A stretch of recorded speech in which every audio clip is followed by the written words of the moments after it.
these examples, all of these examples are also in here. So we've looked through that. Point and polygon problem. How many addresses are within 500 feet of telecommunication running line? Okay, so let's code that. So now we're going to use actual GDAL for this, not just OGR. So GDAL point and polygon. Open and item. Okay. So we're going to create a new Python module. We're going to save it as we're going to GDAL in class. This is GDAL point in polygon. Okay, so now we're gonna use a new import. So we're gonna do from OSGeo import GDAL. So we'll be we can now do spatial analysis and use functions from the GDAL library. Previously, we were just using OGR. So now we're going to import from, and I did not save this correctly.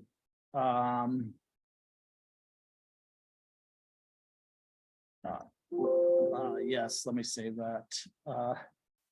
I should have said this is the Python module, not a text. But I should be able to fix that.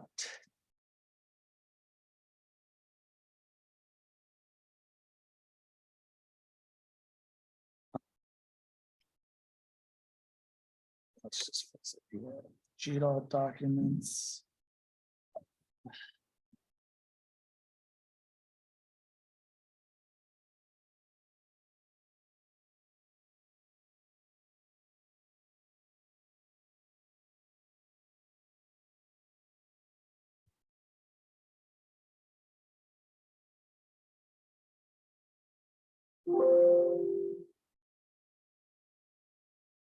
Now let's open it with code. I just didn't save it correctly. OSGeo import OGR.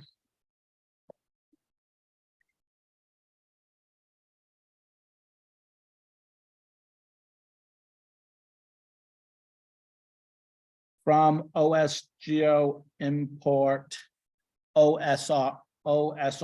That's for spatial referencing, because we're going to need to do transformation. We're going to import CSV because we need to read a CSV, and then we're going to import OS. I think because we're going to use relative paths. So OS will allow us to use relative paths. So now we're going to do a state folder equals. So state folder equals R, and then it will be the Pennsylvania. So it'll be GDAL course Pennsylvania. And then that's all I want. Okay.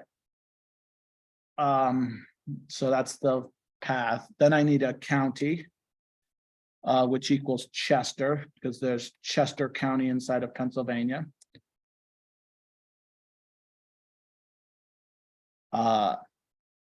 And then the data folder.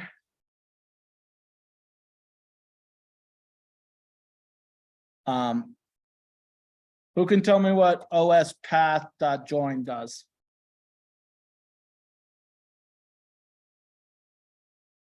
If you don't know, you can Google it.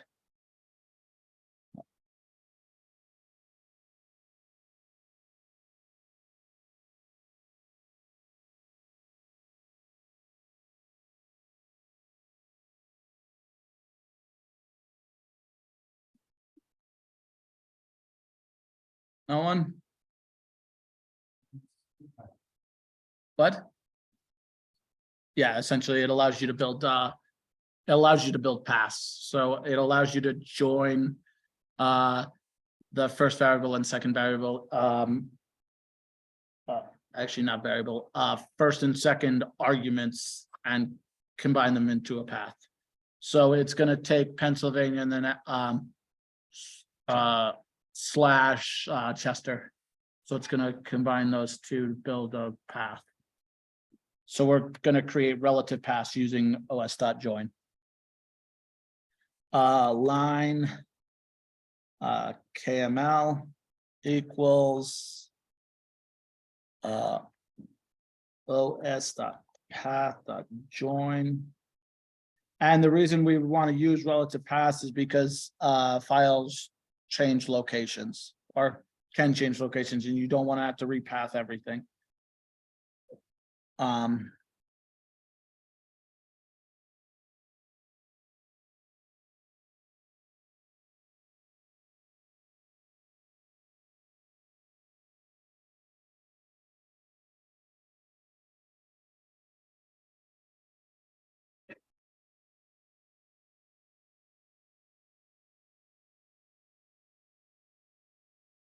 I missed a variable. So I'm adding KML name equals Chester dot KMZ. Okay. So now we've created relative paths. Now we need an in driver because we're going to use OGR. Okay, so now we have an in driver and we're going to set it to OGR.get.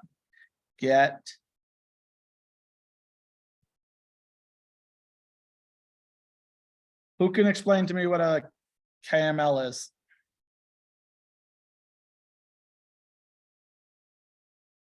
A file KML?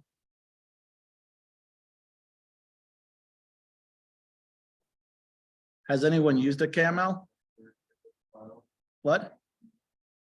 It's a keyhole markup language.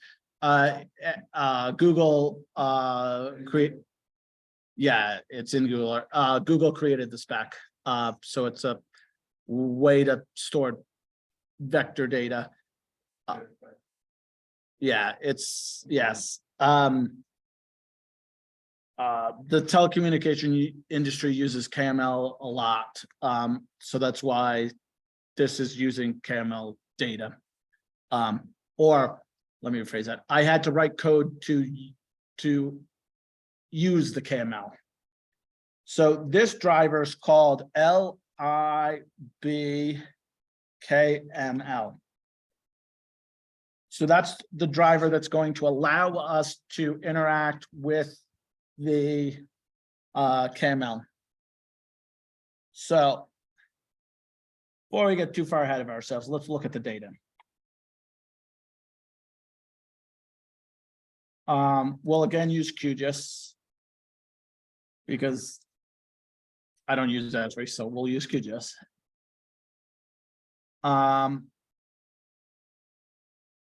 So let's look at the data first. So now we're going to go to course, Pennsylvania, Chester, and then I want to let's look at the KMZ. A KMZ is a compressed, or yeah, it's a compressed KML. Did that not work? That should have worked.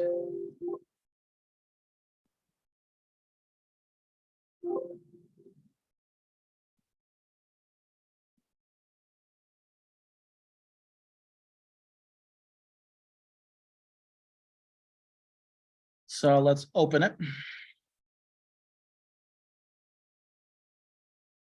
Let's try that again. That did not work the way I want it to. Select all, open. So I'm going to select all the layers. Remember how I said now we have to loop through all of the layers? There are multiple layers in this KMZ. So not only are we gonna have to loop through each layer, we're gonna have to loop through all layers and then all features inside of each layer. Does that make sense?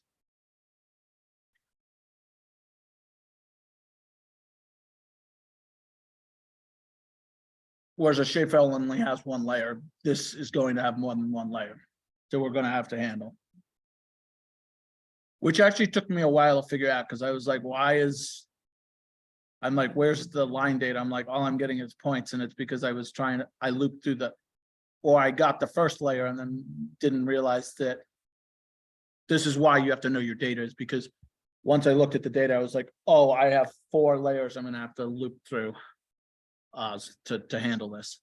So this is telecommunication data of proposed routes in Chester County, Pennsylvania. There's point data and line data. I believe each layer. So there's a layer with point and a layer with line. And then it's broken out into projects. So this is Chester 1 project, and then this is Chester 2 and Chester 3. So these are proposed fiber telecommunication routes that could be built, is the intention behind this.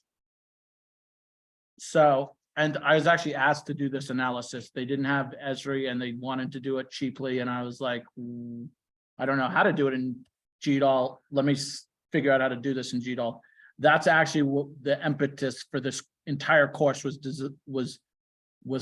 came out from the work I did for them, because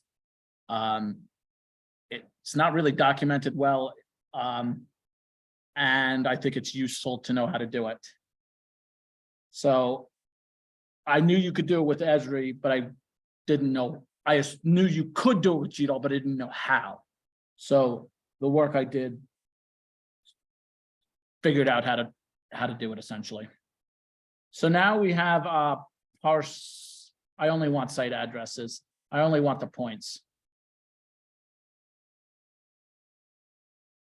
And I think the points is a lot.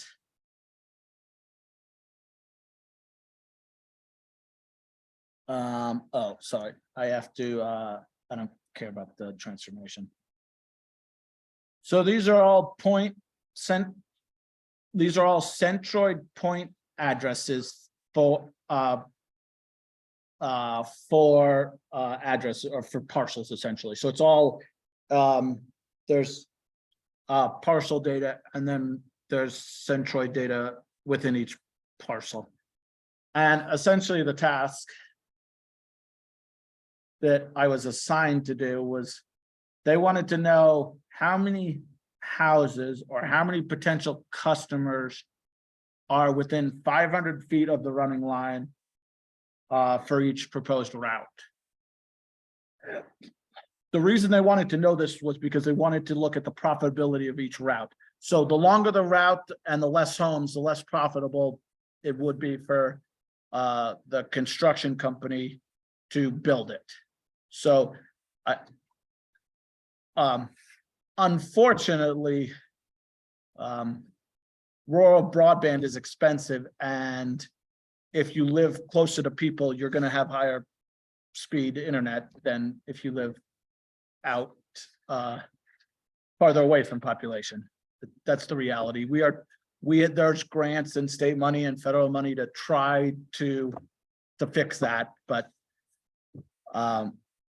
rural broadband is hard because of that. It's expensive to build to, and if there aren't many customers, it's hard to recoup that money. That's why it's hard. So what they were trying to do is they were trying to look at these routes and see how to get what is the profitability of this proposed route, and then if we went a different way, what could it be? So there's a lot of routes to have to look at, and doing this analysis manually was not really an option. They had like 20,000 routes that they wanted to look at this. So you're not going to want to run 20,000 buffer analysis manually and then count the number of points. There's not a good way to do that just with ARC or QGIS for that matter. So then I was like, let's see if we can do this in GDAL. I think we can. So let's work under that assumption. So now we know the data, we know what we're trying to do. Now, now we need the address data. So the address data is going to be, actually, sorry, before we do that, let's do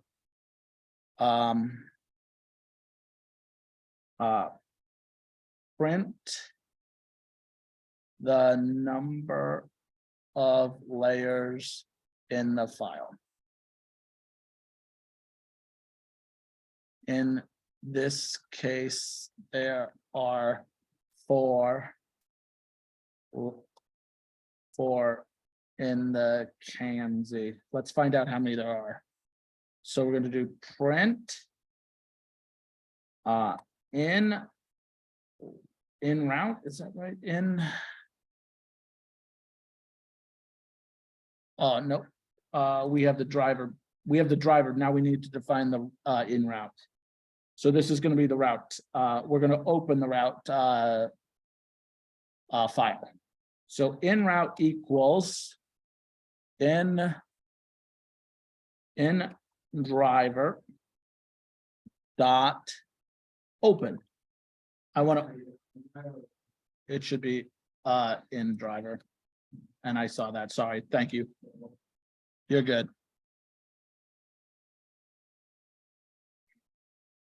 So now we're going to do in route.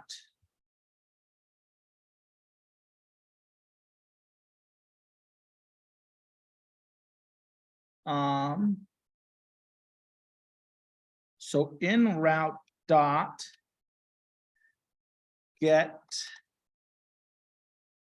layer count. So I'm going to use the it's OGR get layer count, which is going to give me the number of layers in this file in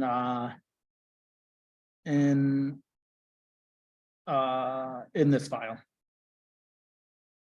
So now if I save this, and you don't actually have to save, running the with debugger actually saves it automatically. So there's reasons you'd want to use. So I'm going to close these debuggers because I don't need them anymore. I can close this one. The GDAL one finished finally. It did take a while, but it did finish. So we're going to close this one too. And then I need to set my Python interpreter back to the back to this. Control. Why did I do that? Control Shift P. If you're on a Mac, it's Control or it's Command Shift P. That allows you to specify the interpreter in VS Code. So now we're coding in VS Code using Python, using our virtual environment that we set up this morning. So now I'm going to go to, did I do it? I think I did. So now I can do run with debugging. I'm going to know pretty quickly if I have any errors.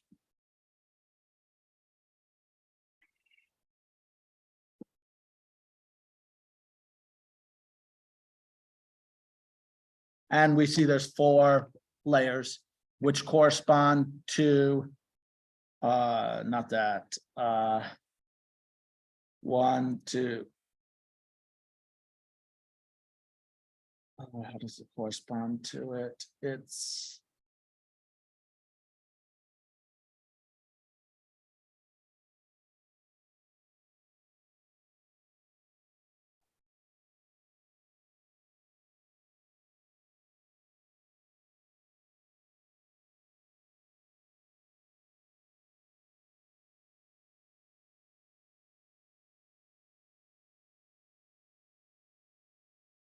so we see that there are 4 layers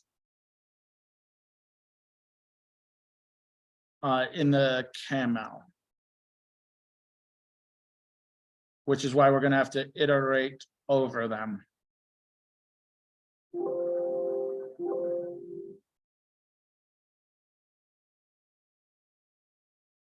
I close this example, don't say. So we see that there's 4 layers. So we're gonna have to iterate over each layer. Now, we know we've loaded the route data, so the line data we've loaded, but now we still need to load the, I'm gonna comment this out for now, because this was just to show how many layers there are. We don't really care about it. Well, I shouldn't say we don't care. I don't need to know how many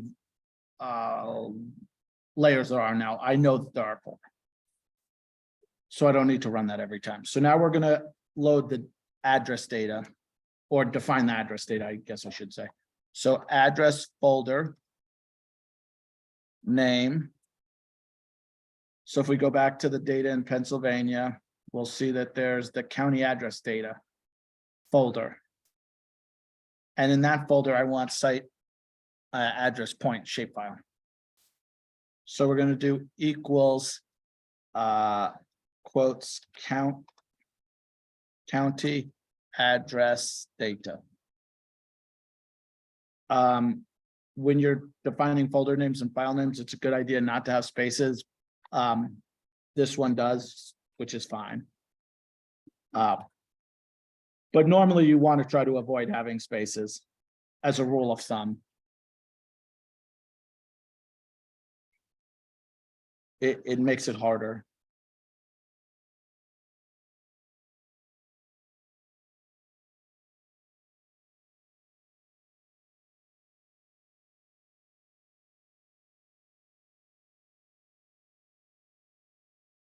Okay, so now we define a folder and then the shapefile name. And then we're going to do address folder equals os path dot join. And then it's going to be, we're joining the data folder.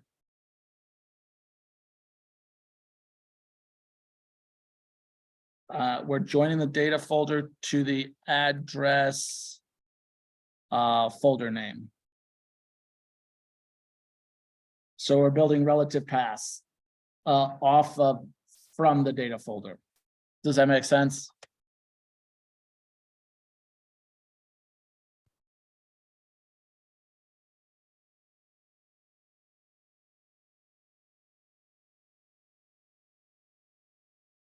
So address point os path join, and then address folder, comma, address file name. So this is the actual address point for Chester, which is going to be this. Does that make sense?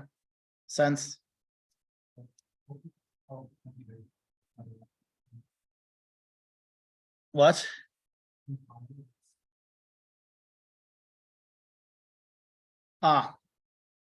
It is. I can just change it here.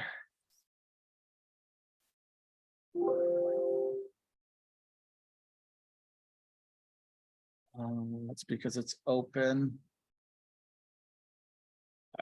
That's fine. I'll just change it here. That's actually true. Thank you.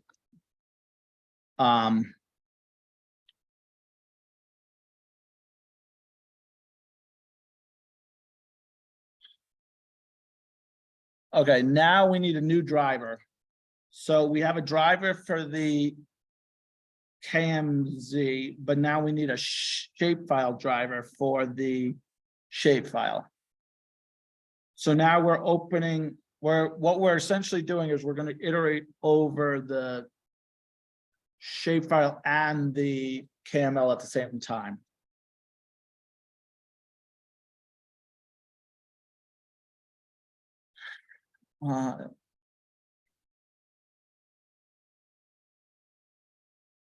And then we've used the Esri shapefile driver before, so we're going to use that again because we need it. And then we're going to open the address feature. So add feature equals in shape driver dot open dot I think O is capital. O is capital. Open, and then it's going to be address point.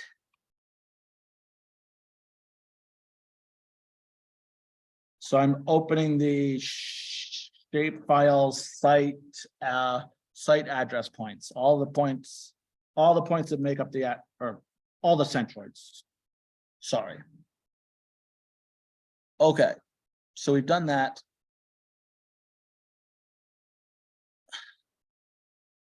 Because the address is a shapefile, there will only be one layer. So I don't need to loop through the layers of the shapefile. I know there will be one, and there will only be one, unless technically they change the shapefile spec, but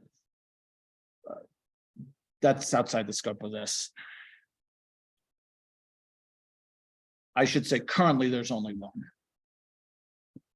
So I can do get layer, which is going to get me the shapefile layer.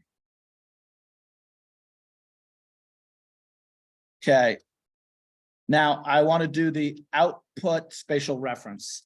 The spatial reference of the Kaim does not match the spatial reference of the shapefile, which actually is a who knows what happens if you do arcpy.intersect management and the two shapefiles are not the same projection.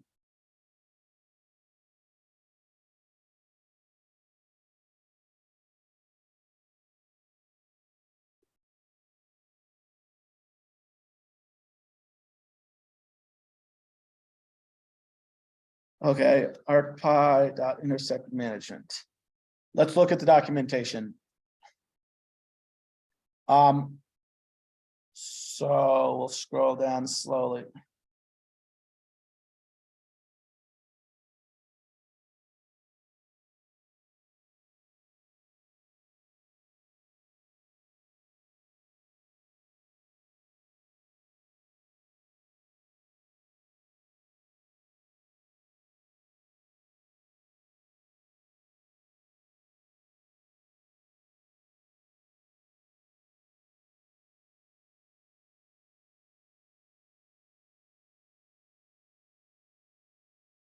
I thought it was in here.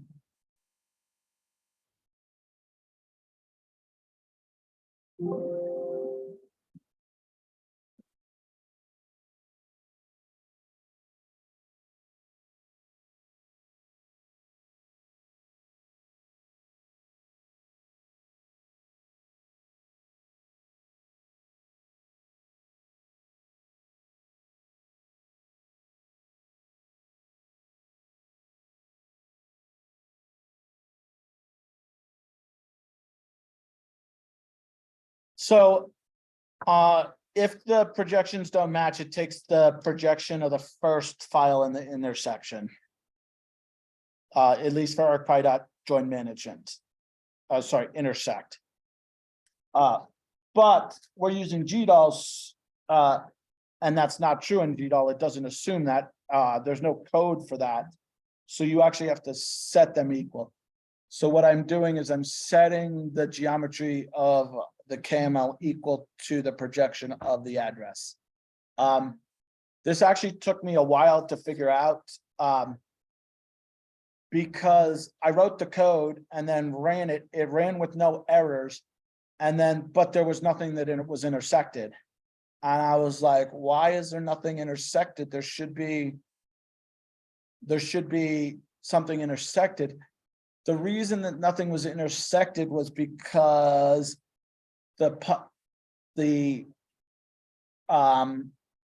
features projections didn't match, so that's why they actually didn't intersect, because the projections weren't the same. Nothing was thrown, no error was thrown because there's no error in my logic, but there was nothing that was intersected. It took me a while to figure out what was causing it. And then I was like, oh, it's because it's because the projections aren't the same. So that's where knowing your data and understanding what's going on helps you figure it out on what's happening. And so this is another one of those where I spent an hour or two just looking at the data and being like, what is it my code? Is it, and I just walked through the logic and figured it out that it was because of the projection. And then I added code to project it. And then there was there was intersection between the two features. So take a walk if something doesn't make sense.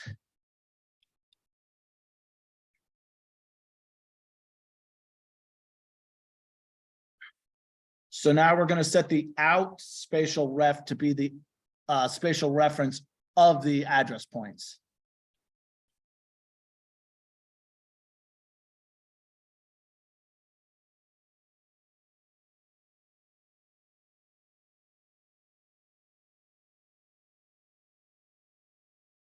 In this case, we're just setting the variable out spatial ref equal to the address layer spatial reference, which then we'll use later to set it for the in routes, if that makes sense. So here we're going to define some field names.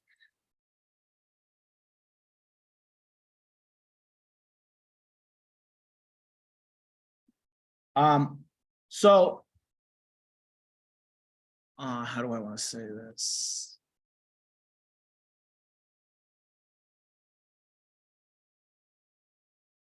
So I want to aggregate based off project. So in order to do that, so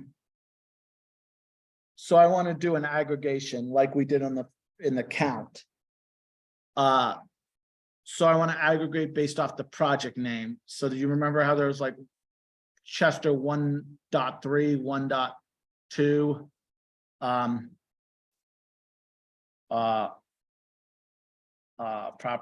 it's not properties, it's going to be attribute.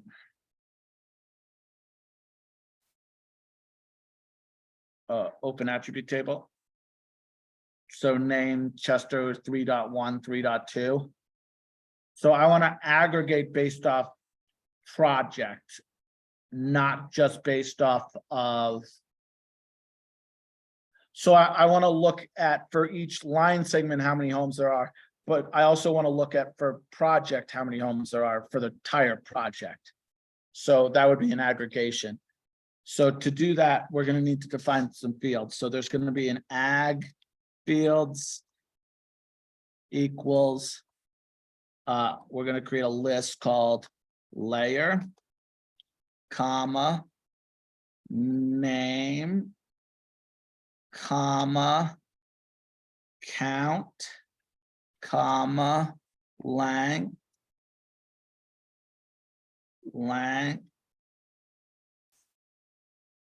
comma, ratio. Now, I want to get the ratio from the amount of number of homes divided by the length or the distance of that route, which would tell you the profitability. So you're essentially now adding mathematical equation that's going to be the number of homes divided by the length of the route. And the more homes in the shorter the route, the more profitable it'll be, which is why I want to create a ratio, which will be what I will store in that ratio. Does that make sense?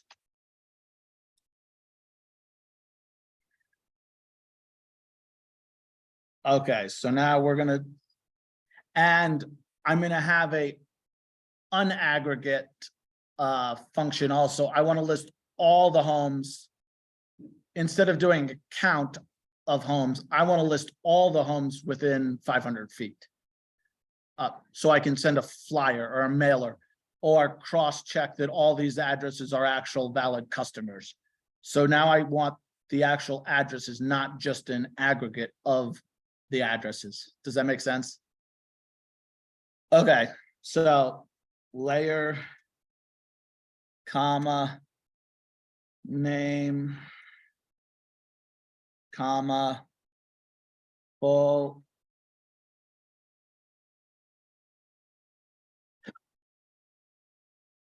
And let's quickly look at the address information. So if we go to site, open attribute table.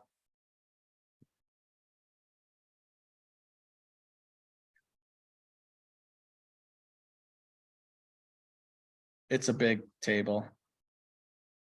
It didn't open. It's thinking.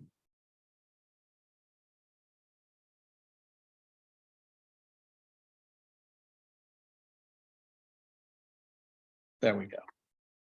So here we can look at the full address. I think there's a field called full address, if I'm not mistaken.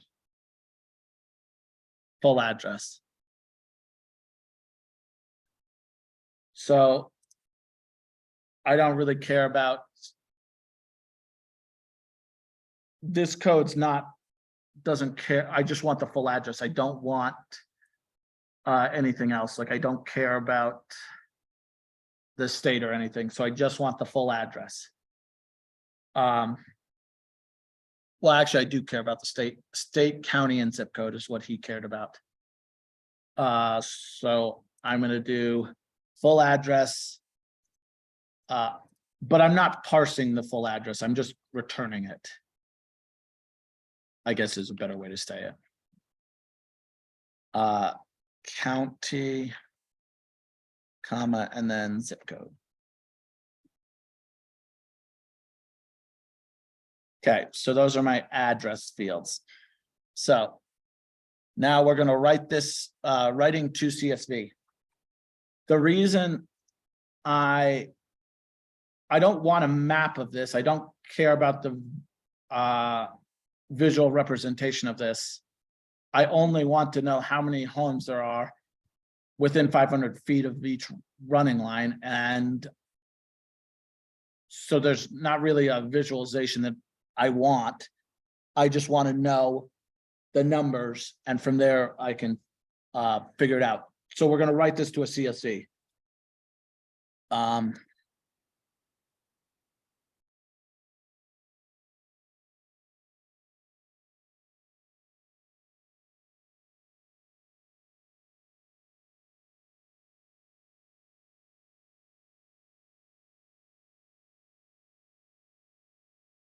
So now we're going to create our own CSV file. Well, we're creating a path that is going to be a CSV folder. We're not writing it to it yet. We will shortly. And what I came up with is ag underscore plus county name plus dot parentheses or dot CSV.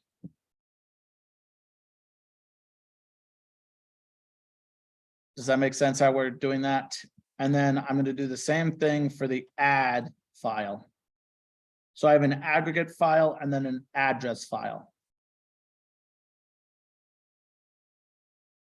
Okay. So now we're going to do with open ag underscore file. We're going to have to pass in what flag I want it to be open with. I want to be able to write to the CSV, so I want W. And then I think new line, I just specify the delimiter, which is new line, which is empty string. So new line equals empty string. We can check what open. Python open new line. What does the new line argument do? Perfect. There we go.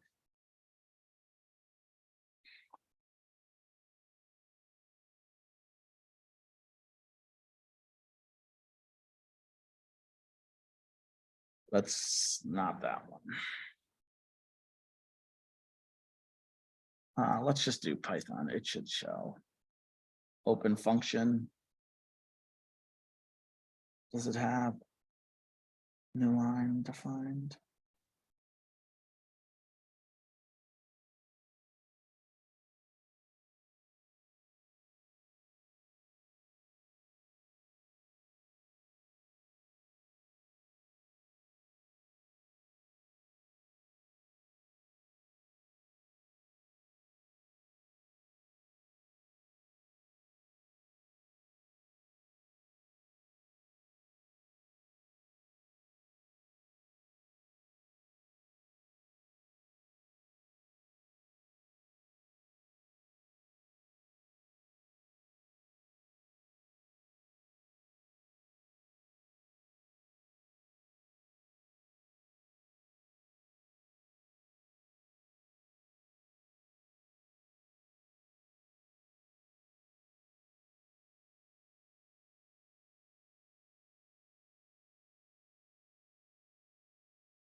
New line determines how to parse new line characters from the stream. It can be non-open works as well.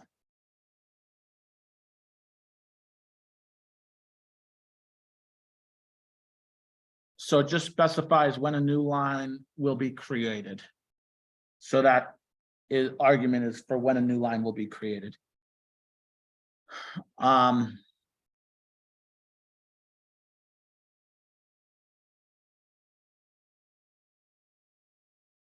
So it's specifying when a new line is created.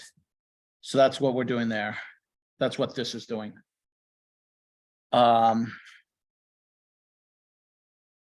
As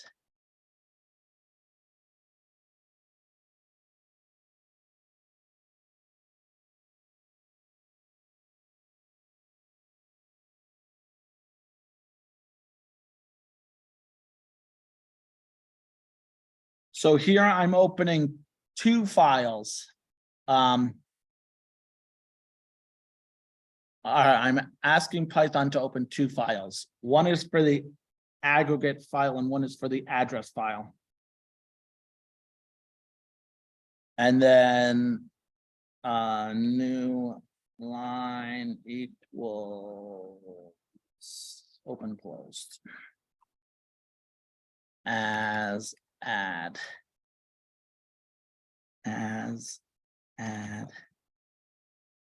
CSV.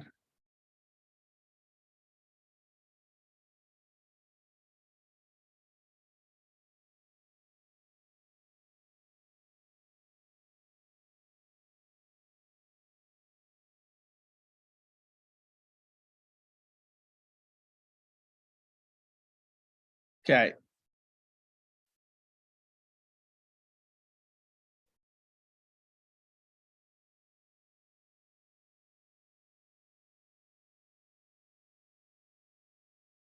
Okay, so now we're creating a writer object that we're going to use to write to.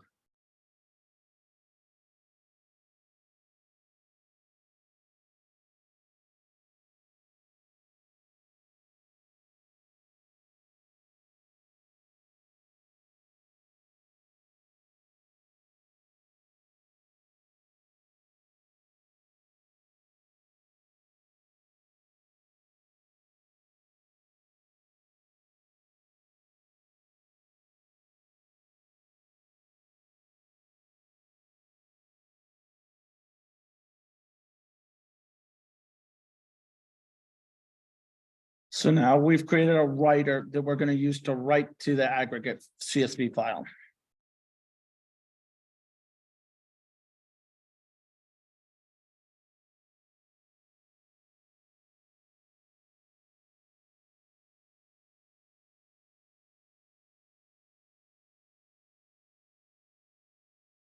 So you remember the fields we created above?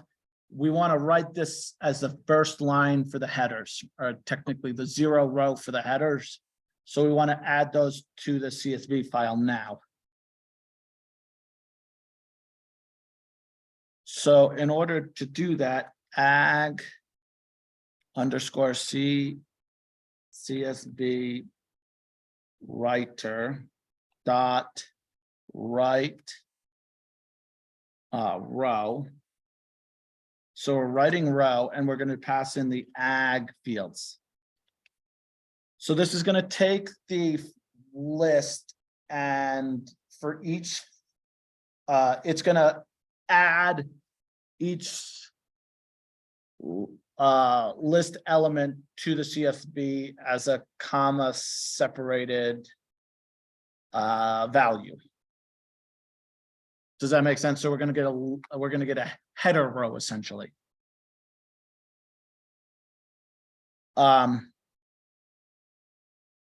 Because the first row has to be handled differently than all other rows. So I'm going to do the same thing for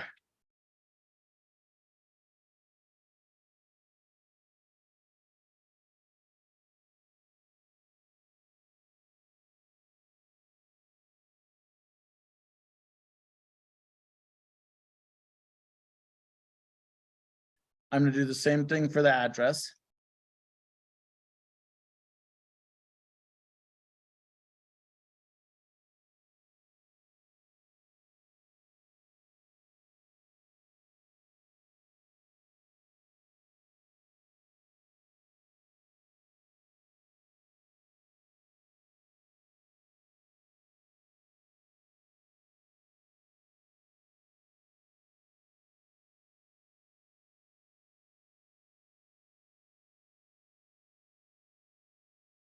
No, that's wrong.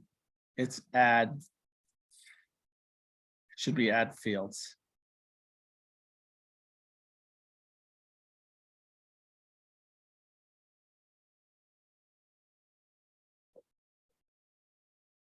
Does that make sense? So essentially, we're going to create two files. One's going to be an aggregate and one's going to be just a list of all addresses. So now we're going to iterate through the layers in the KML.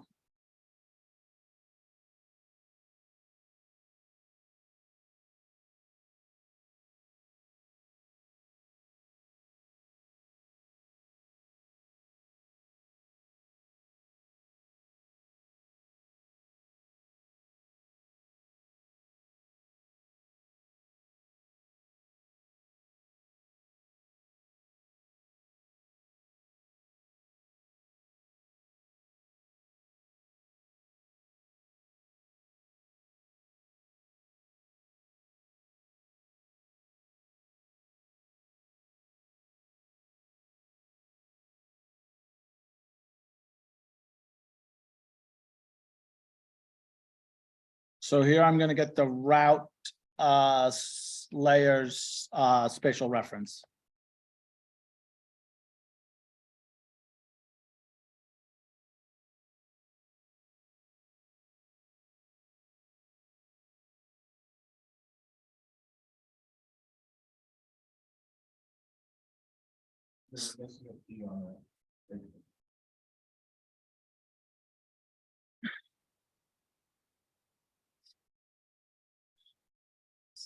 Thank you. So here we're going to get the spatial reference for each layer inside of the KML. And now we're going to want to do a coordinate transformation. Essentially, I'm doing what Esri would call a projection, but it's really a coordinate transformation.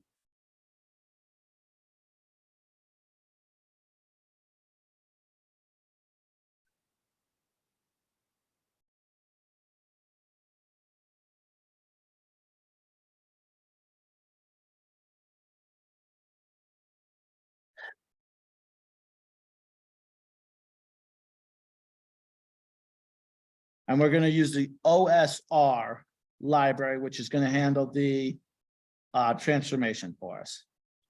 So this library handles all the mathematics for projecting and transforming and defining projections. So you could I could use OSR library to create my own spatial reference, or even a custom spatial reference. I'm not going to cover that in detail. You just can use this library for that. It made it easier just to use the shape files, the address projection than anything else. So that's what I did. Because I think the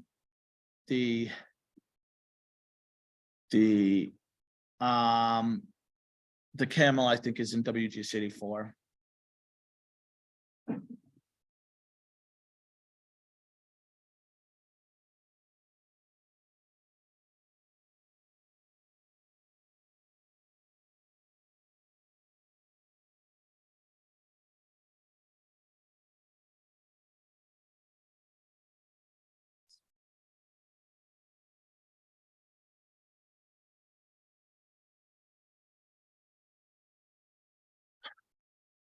So I'm pretty sure this is the input spatial reference and then the output spatial reference. So my input is the route spatial reference.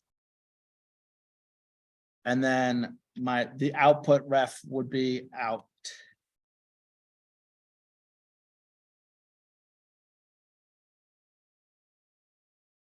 So what this is saying is take the route spatial reference and set it to be the out.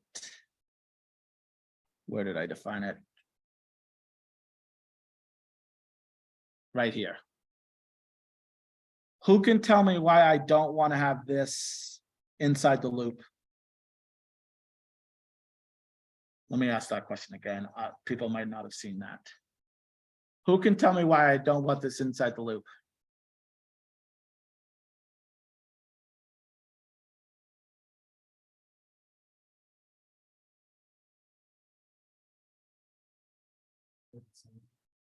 Yeah, I don't, it's not going to change regardless of how many layers I have to loop through. So I don't want to have to reset it every layer. If you add this to the loop, you're writing not as efficient code as you could be writing, because it would be redefined every time for each layer. And because there's only one output spatial ref, it wouldn't have to be in the loop. In fact, I would argue that if you put it in the loop, that's not as an efficient solution, at least in this case.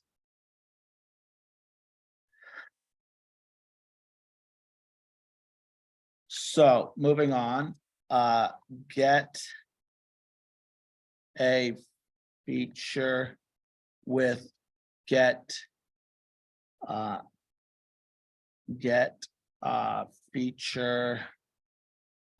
feature index. So I'm just documenting how to get the feature. This is the one where feature index may not start at 0.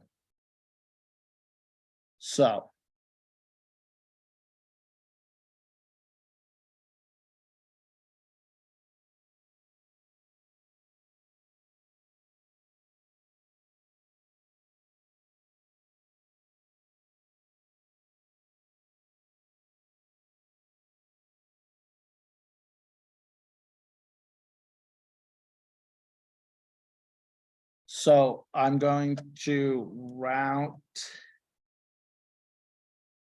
layer dot reset reading. So I'm going to reset the reading on the cursor on the layer so that I can reset it. Reset layer reading. Okay.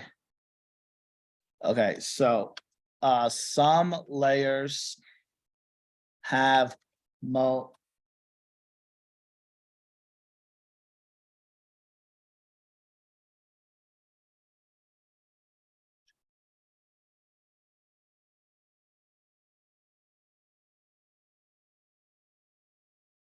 So a shapefile can only have one geometry feature type per shapefile.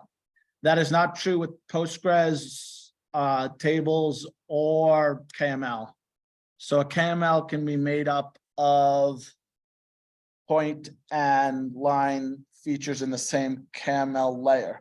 So not only do I need to loop through the layer, I need to test the geometry type for each object. Does that make sense? So that's what I'm essentially going to do. Feature types.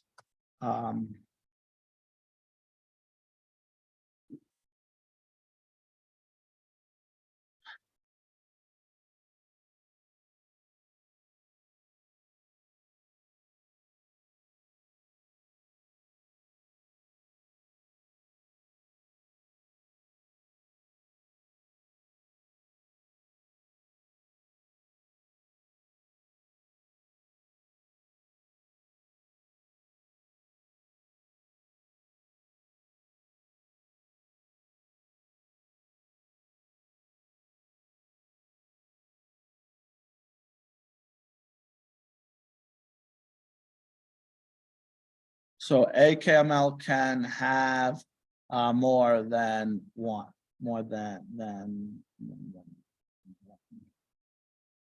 That is why we are looping through the layers. So for feature in route underscore layer.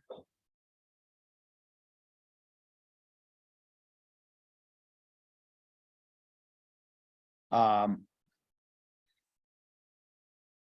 going to get the geometry object for that feature, right?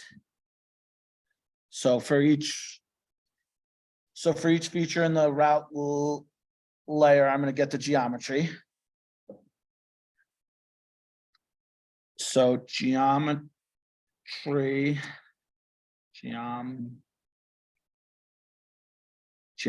equals feature dot get geometry ref. So I want to get the geometry reference. So that's going to get me the geometry object for each feature inside the KML. Now, because a KML layer can have point and lines, I only want to get the line data because you can't have a length. A point doesn't have a length. So for no other reason, I don't want to run the length function on points. So I need to eliminate all the point data that was there in the KML. So if geometry dot get geometry name, and this is a function called equals line string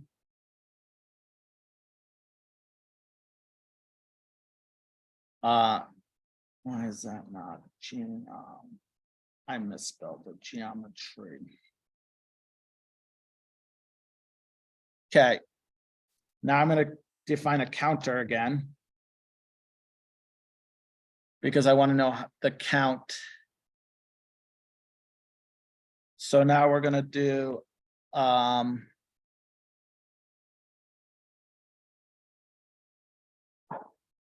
okay, so get layer name. I have the counter, it's equal to 0. Now we're going to do the get layer name. So I need to now get the layer name.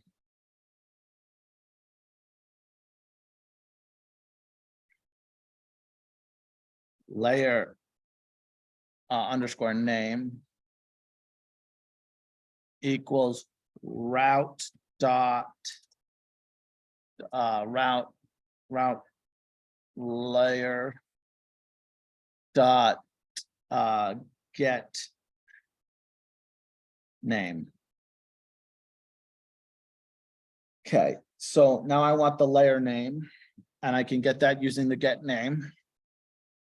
The reason I want that is because I want, I'm gonna, in the CSV, add the layer name to the CSV. So I need to know that. So I need to get that from the data. So it's gonna be feature dot get field. And then name. Okay. So here's where I'm going to do the geometry transformation. I set the coordinate transformation to be the input and the output, but now I'm actually going to do the transformation for only the line layers. I don't want to do the transformation for the point layers, if that makes sense, or the features that are points inside the KML layer is a better way to say that.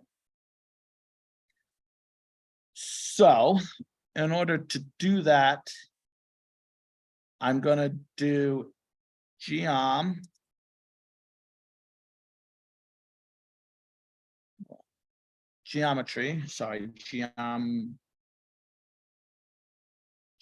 dot transform. So I'm calling the transformation, and then it's going to be chord.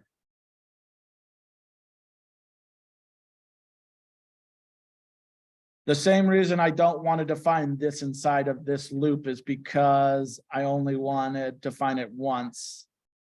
The transformation only needs to be defined once. I don't need to define the transformation for each feature. I can define it once and then reuse it for each feature, which is why the line 51 does not go inside the loop.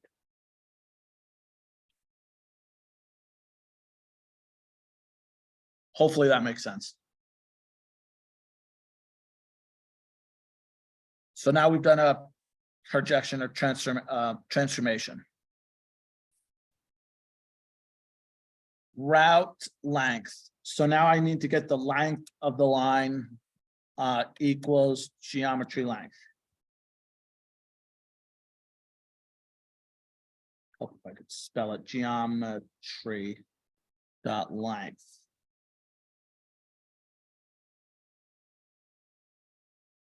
I could write my own length function. Later today, we will cover how to create a function in Python to calculate the length of a line. But for right now, let's just use the OGR length function. There's no reason to reinvent the wheel. So I've got the length. Now we need to buffer each line segment, right? Because we're going to buffer each line segment.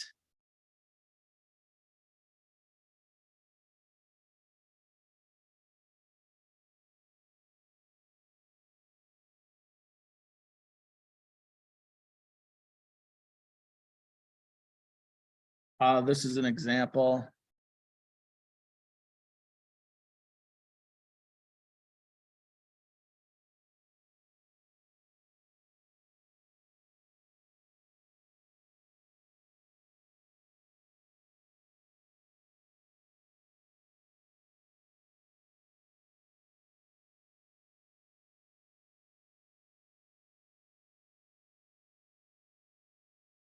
So because feature is already defined, sorry, this is how to buffer one feature. Because I define features a variable, I can do it this way. And I define geometry. I don't need feature. I can just do geom buffer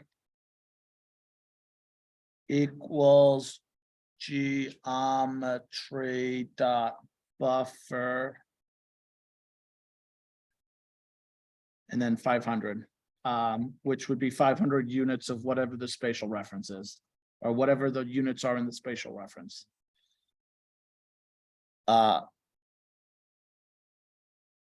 So that's doing a buffer on each line segment of the route.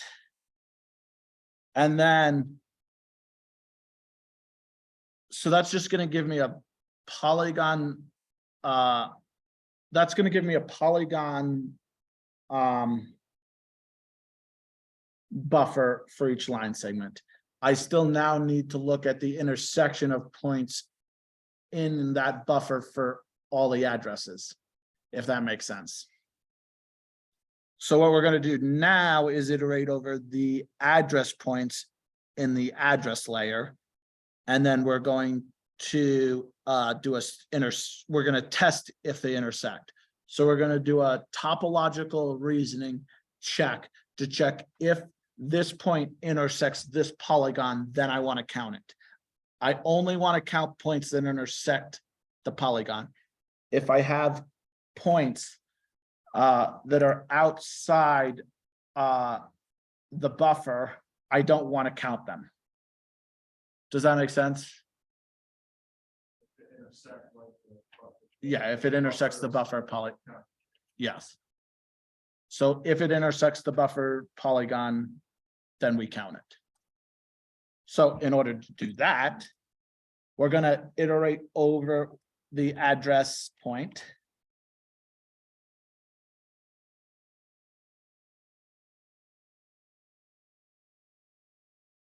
So we're going to iterate over the address layer.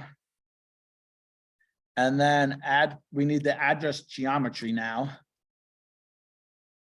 So it's going to be equal to add underscore point dot get geometry reference. We're going to select only the intersections.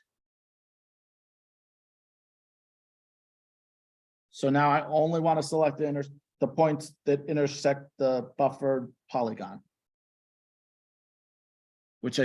that's what Peter said. So if geom underscore buffer buffer dot intersect intersect, not on a sex.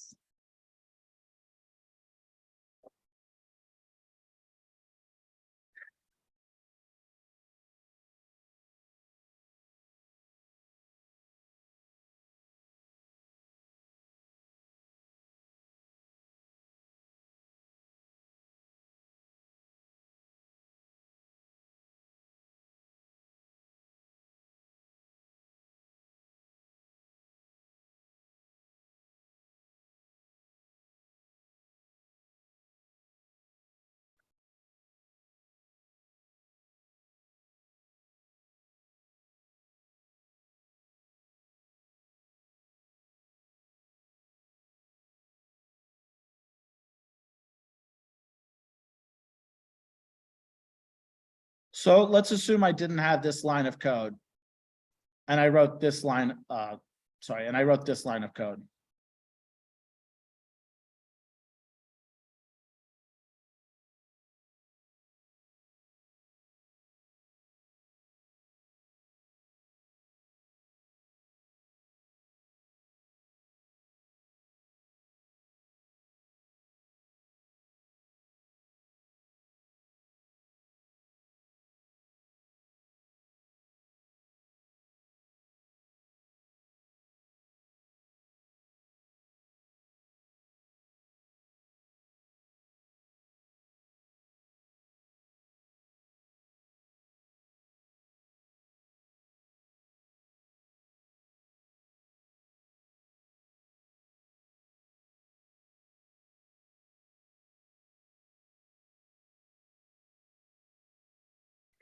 Who can tell me what this does?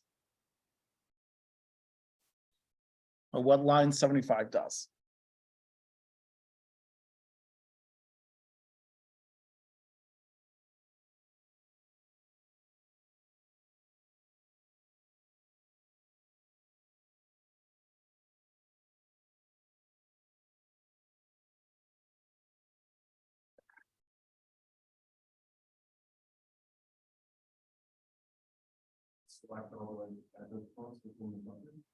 No, it'll do a mathematical intersection. So it'll actually intersect the points that are within that polygon. So it'll actually do the intersection. So it would, I think I have intersection up. R5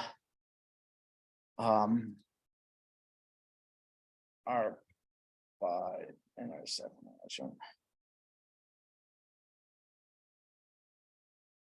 It would do this.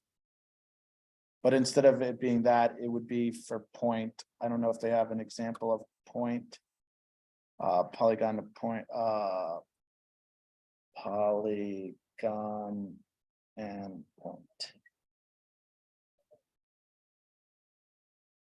That's what they did, do they not? That's the one I wanted.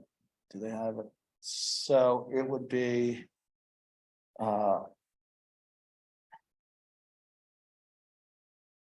yeah, so it would be the areas of intersection, which would, the output would be that.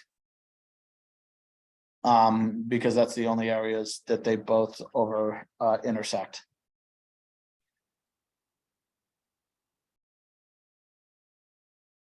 So you'd be left with point geometry, or however many point geometries actually intersect that polygon.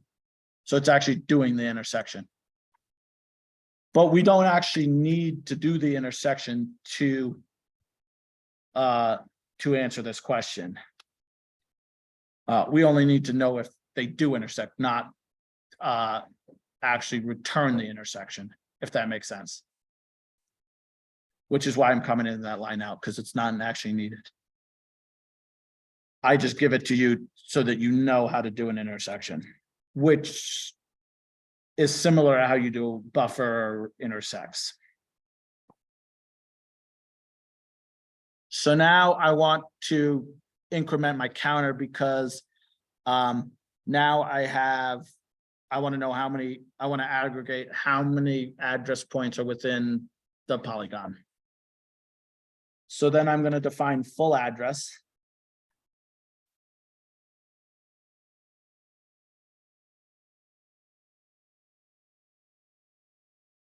And I'm going to use the get field method of the layer to get me the full address, which is what's full address is. I think it's over full address is this. So I want to get, for each feature, I want to get the full address. And then it would be the field name matters, so it's full address, ADDRE, address done. County field equals add point dot get field. So now I want the county field. And then state field.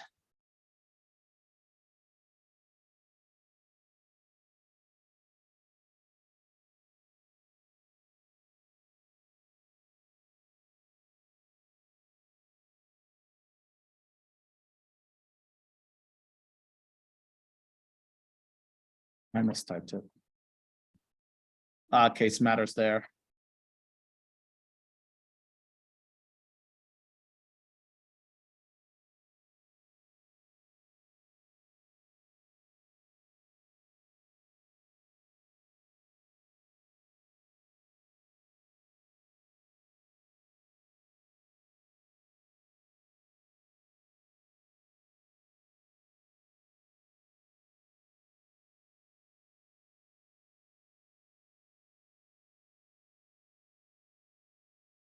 I know I misspelled it.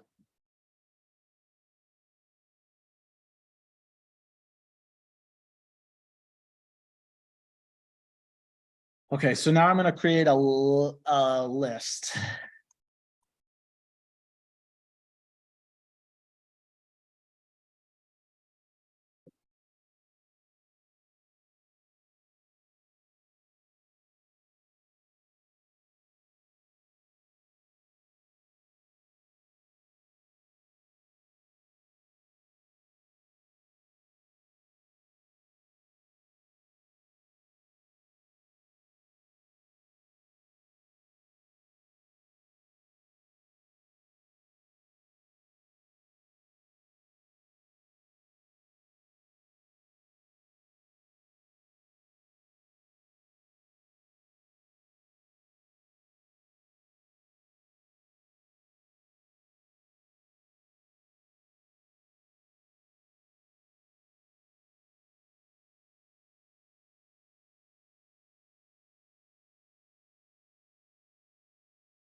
So I'm going to print add info. And now I'm going to write this list to the CSV writer.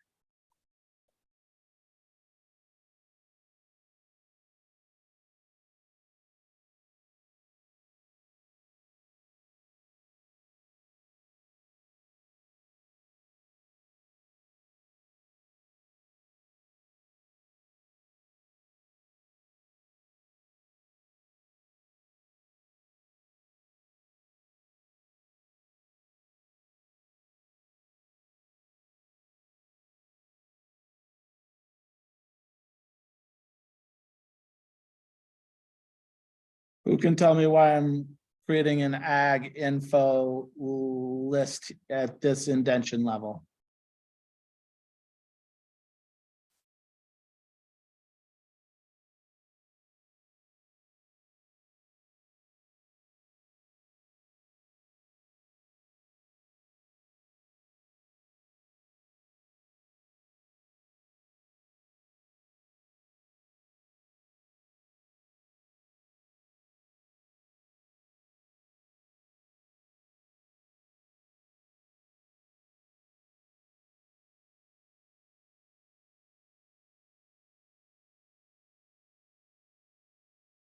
Because I want to do it for each layer or each line. I want to do it for each project, which is why I'm doing the aggregate.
Does that make sense?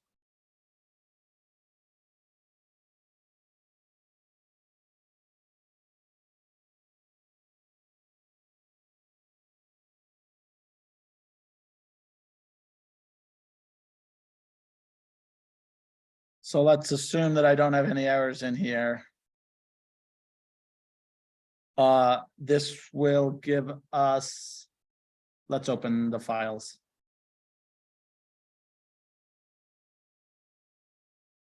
So we see how it's broken by project name.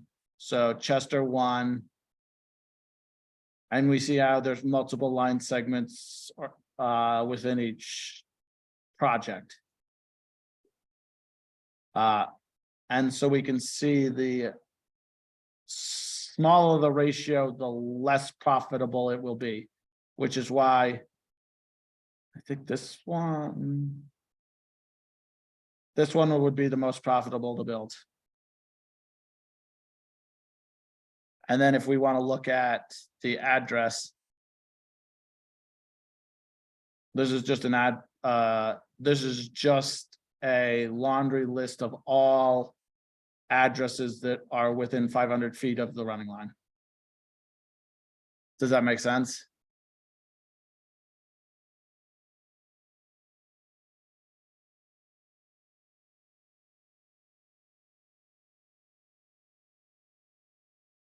Come on, that's interesting, no? Am I the only one that thinks that's interesting? So now let's see if we run this. I might have a bug or two in here. I don't know.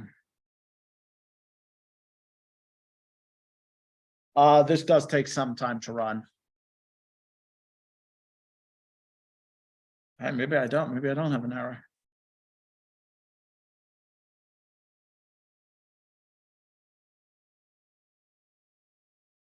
So I'll let this run. How about we take a 5 or 10 minute break, and then we'll go on to the next problem.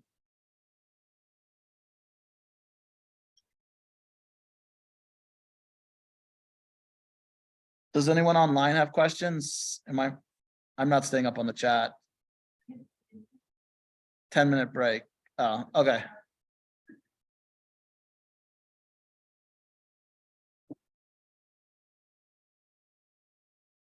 Does that make sense how I approach the problem?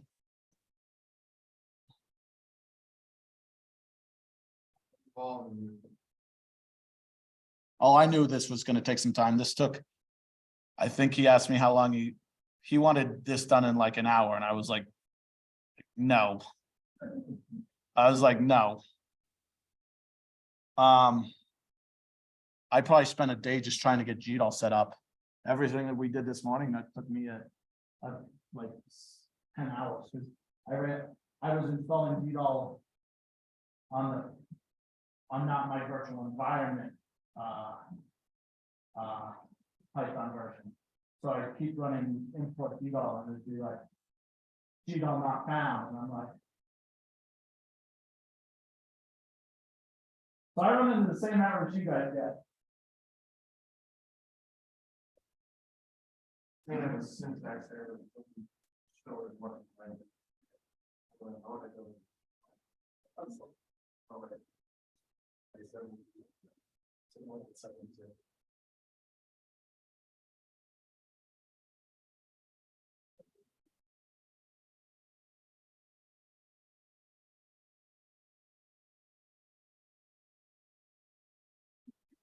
And if statement needs a colon. You're missing a. I knew what happened. Now, I don't know if you ever, you might have other errors, we might have other errors. That fix that. What? Hey, it completed. So now if we open them, now if we open those files again, we'll see that it just got regenerated.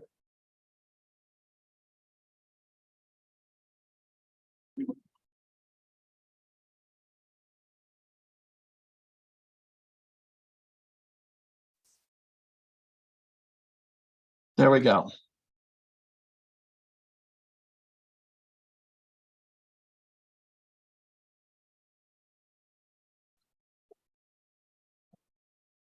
I think that was a clever way to look at it or think about it.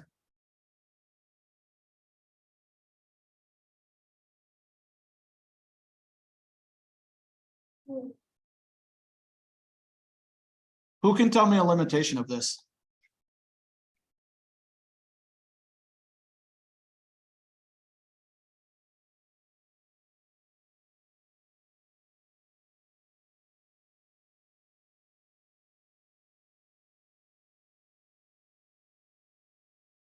Is there a whiteboard? There's not a whiteboard in here, is there?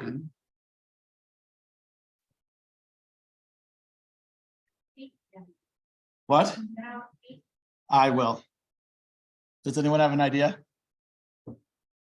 Okay.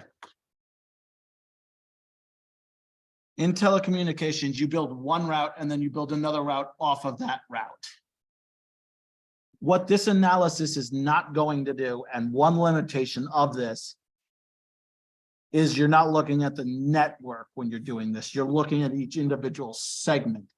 So, paint. Okay. So let's pretend this is route 1, and then this is route 2, and then this is route 3, right? We have 3 routes, right? And let's pretend there's 50 houses here and 100 here. And then there's 10,000 over here.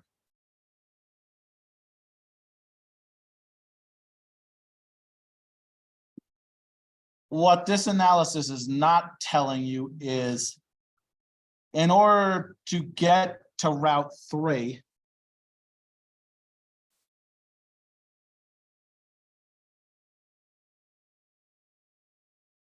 in order to get to route 3 and be able to turn on those homes, turn up those homes, you have to build route 1 and 2. So this analysis is only looking at it per route, whereas where you really want to do it is look at it across the entire network, which this analysis isn't doing, if that makes sense. Which could be one limitation of what I'm doing, but that's even harder. That's a lot harder to do. And they wanted a quick and dirty way to try to quantify it.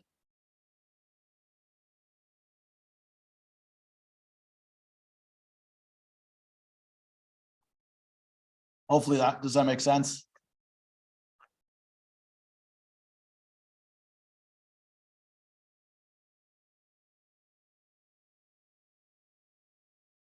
Now, who wants to create geometries?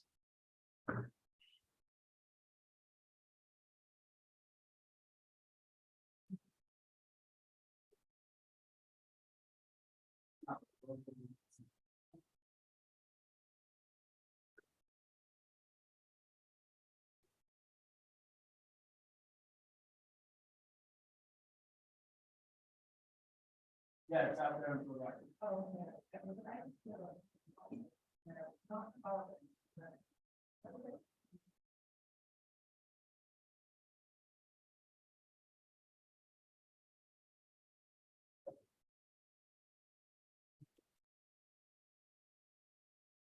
Does that make sense?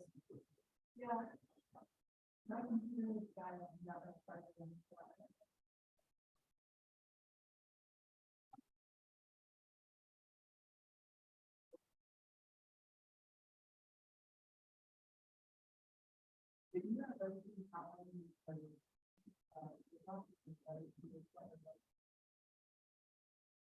The document specifies here.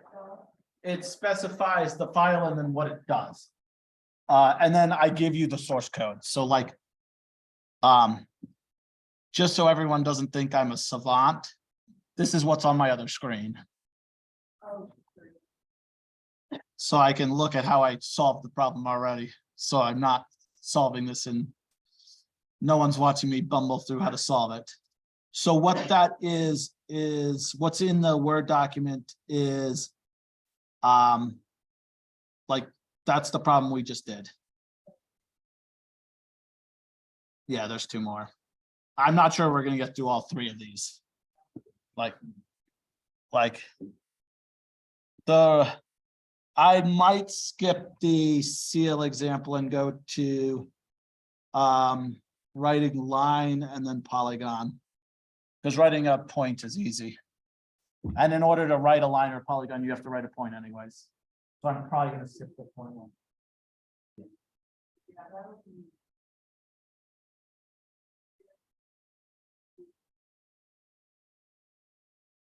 nice thing is like you have you have everything. And the other thing I like about the links. That's why. Like you can pull up the Penn State one loaded. So like those links, if you go to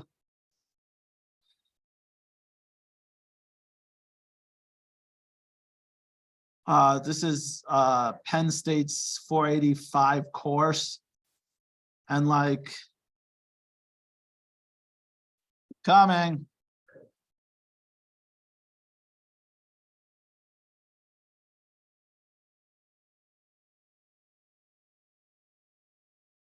Like that's it. Like that's like that. So they do a nice job. And then this one is, I think this one is GDAL, if I'm not mistaken.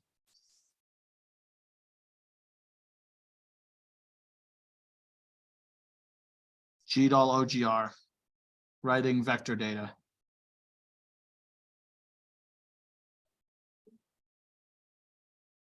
Yeah. Yeah, or just use this as reference. I mean, that's what I do, because like they have a really good one on like writing geometries where like every documentation is terrible. The funny thing about that is like I don't know how Esri does a worse job than they. That's above my pay grade.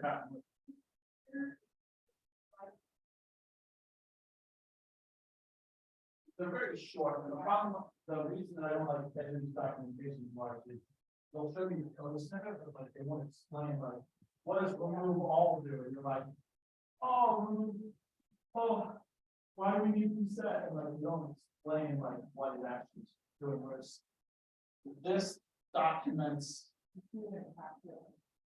and they explain what. Which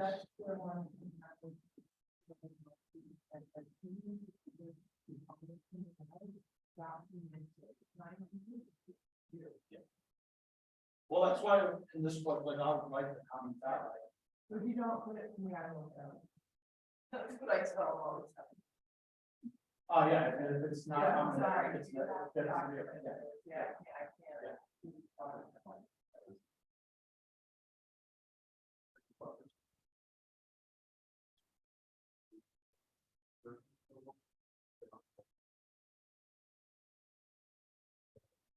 Maybe there's, I bet I know why.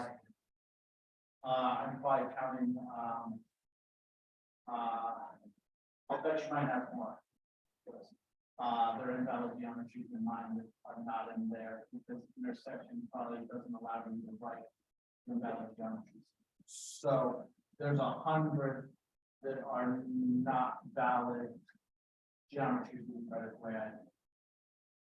That'd be my guess. Yeah. Right. It'd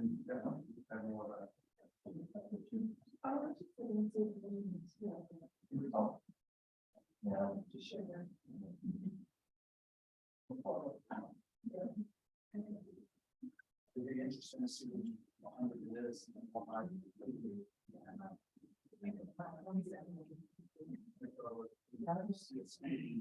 Bring it down for.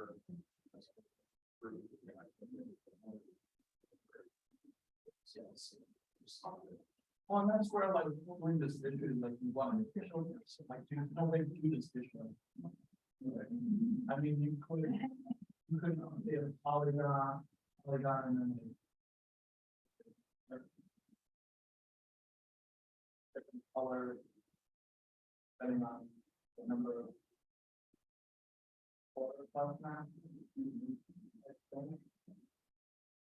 or graduated symbol map. The way no one wants to look at it visually that way.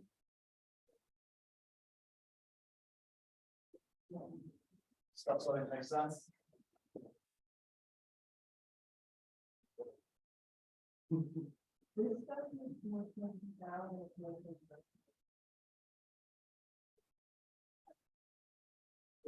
Well, this builds off. Yeah.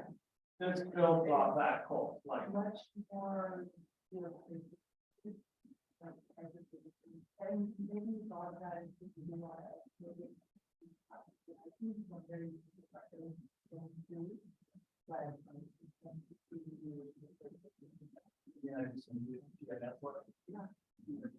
Set of Python. Well, that's why I bought this one. I was like, I wanted another level. Yeah. Whereas like if you have no Python or no GIS like this one, like not what you don't have the GIS or some type of Python knowledge. Yeah.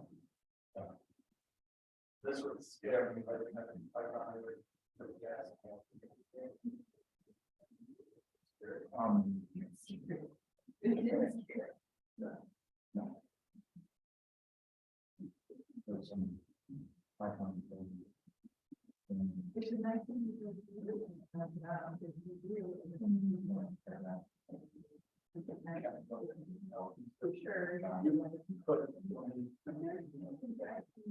I mean, if you do RN dash RN dash.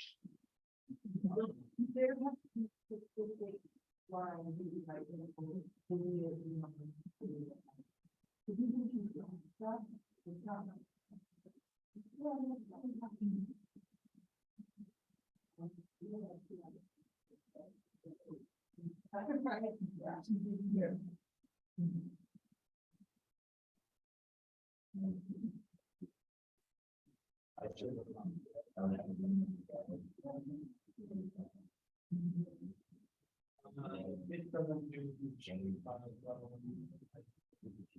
So it's. I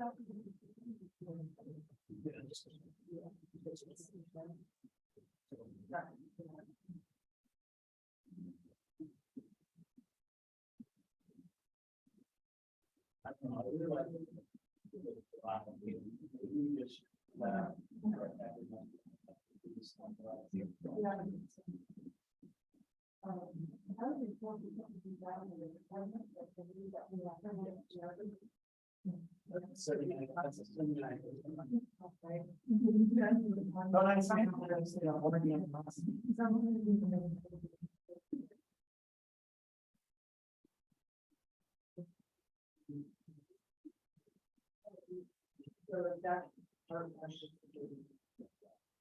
Well, then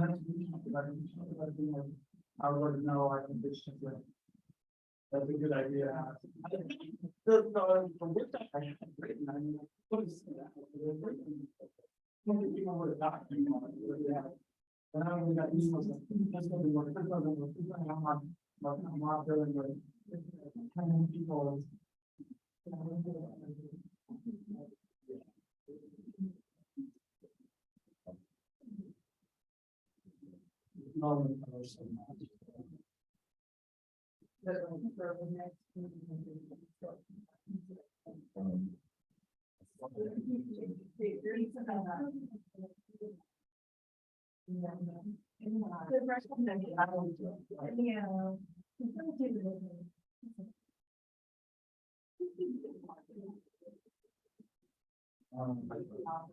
That's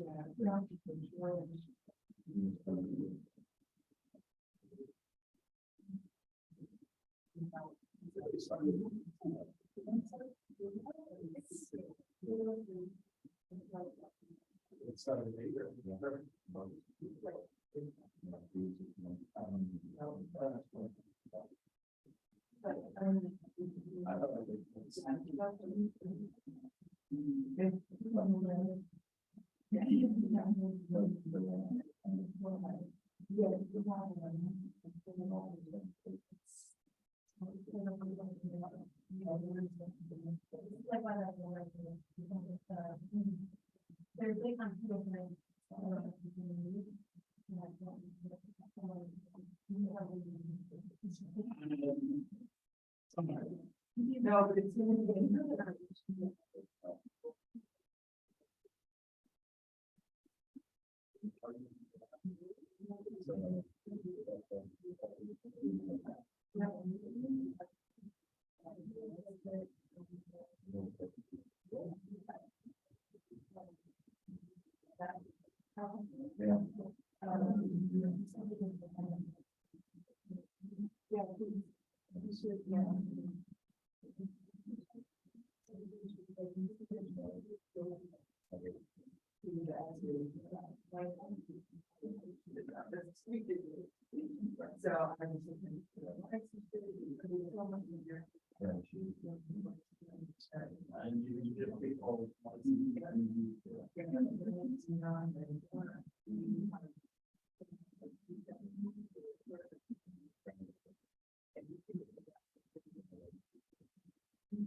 I try.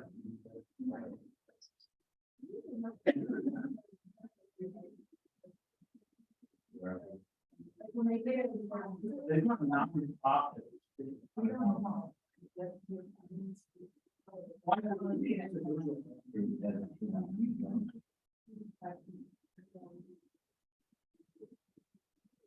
I think it was too much, but other than not. Yeah. It's like a non-emotional, like.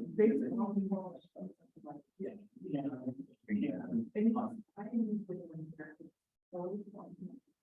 Well, it's the second song. It's a second song where. That is my version, I think.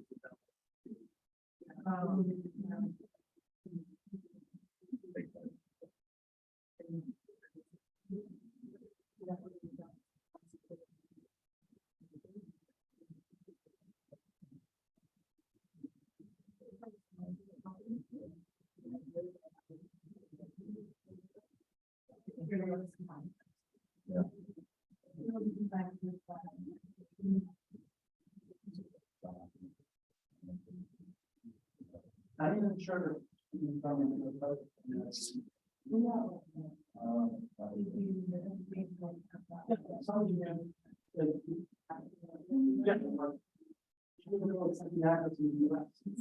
Yeah. And we were not even maybe not even yeah. I mean, we I know, that's why I asked the question. How do you make it? They will, but. I don't want to have that, not the explanation, but I'll have to. I promise not to run that. Yeah.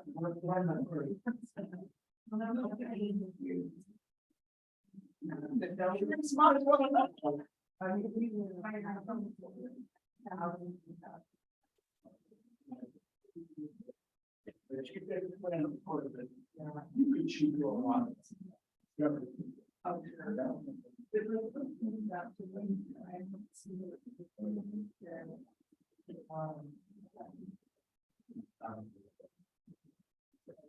Because I think they charge this stuff called classical, right? We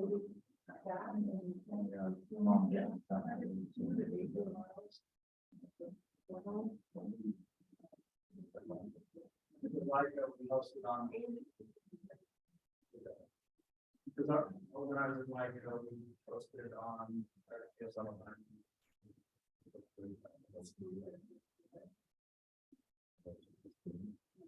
So we're like 6 months in the final, right? Because I like, you only have like 2 basic licenses. And then you got all the other stuff. I'll have mine. I need to do anything else.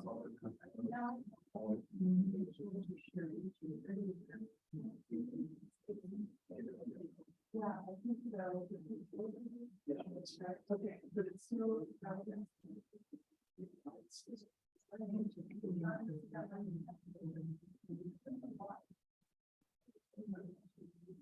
I don't think there's anything better. Everybody might have in the back.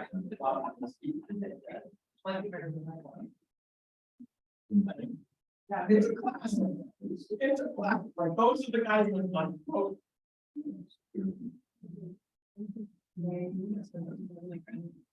Basically. Yeah.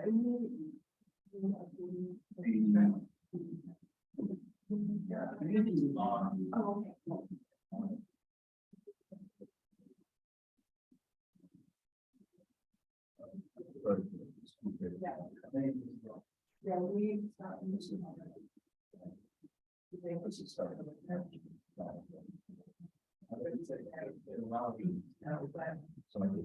Although I would want to choose Python over R, I don't know that I was.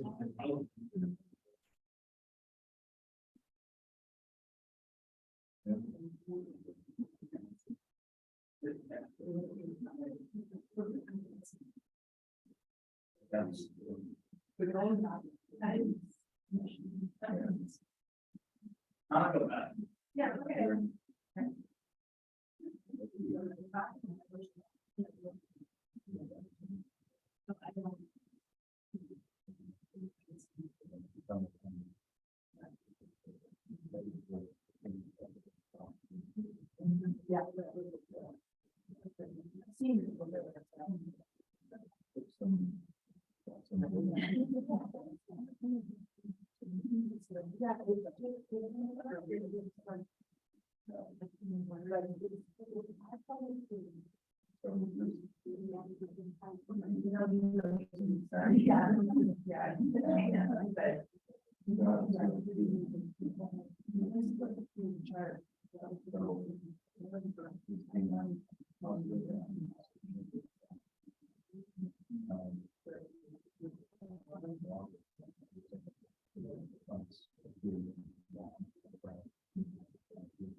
Yeah.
I mean, this could be data science. That's what I have. Yeah. Yeah, that's true.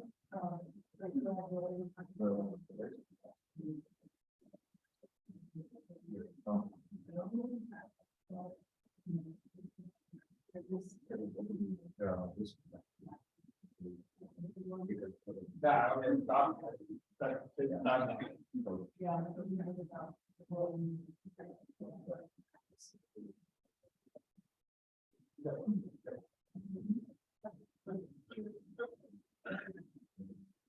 All right, let's get back. We're gonna write geometries. Do people want to write it in GDAL first or Esri first? My preference is Esri because we just did GDAL. So let's write it in Esri first, and then we'll modify it if we have time, or I can show you how to do it in GDAL.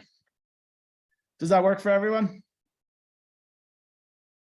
Okay, moving right along, we're gonna now create a new text file. We're gonna save it. We're gonna call ESRI write polygon. What's this on? write polygon.py. Let me make sure that's correct.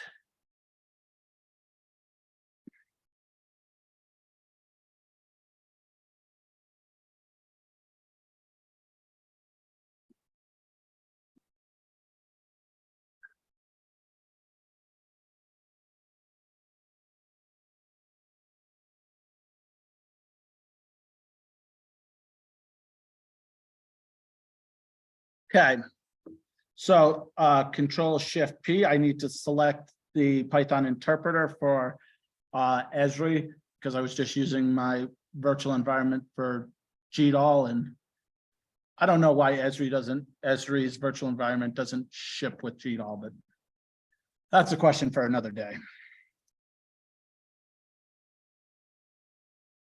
I'd assume it, because if people knew you could code with GDAL, they wouldn't buy Esri, but that's my hypothesis. So we're going to import ArcPy.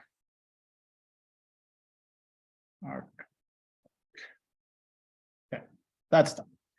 So let's look at the text file. Let's look at the text file we're gonna have to parse now.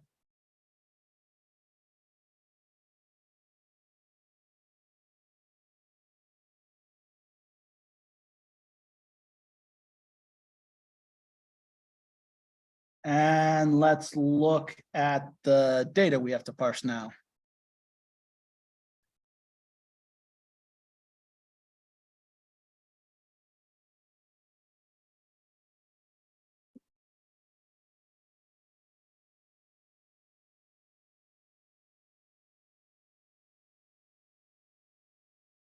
So we're going to look at parcels.txt. Okay, so this is parcels.txt. So we see that there's, this is broken up into multiple polygons, and we're going to have to parse this text file. So the first thing we're going to have to do is figure out when a new polygon starts. We can do that based off the number of elements in the values in the row. So for instance, if we split the text, there's going to be two elements here, zero, there'll be one element here because it starts at 0. So if we get the length of the list that's created, if we do split text, we can use split text to know whether it's a coordinate or a new polygon. So let's start. So we're going to create functions now. So we're going to create our first function. So def main. So I'm going to create a main function. Okay. Now, I also need to do more imports, I'm pretty sure.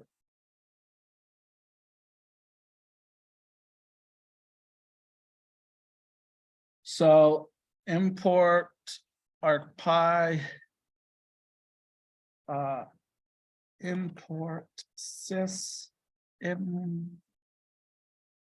import trace back, from ArcPy import env. Why is trace back? Because I misspelled it. From math import sqrt. Okay, done. So this is our main function. You guys are good to leave anything Carol and I to your room. I just prefer nobody else to be in there during the night. So if you want to read your stuff, that's it. Thank you. So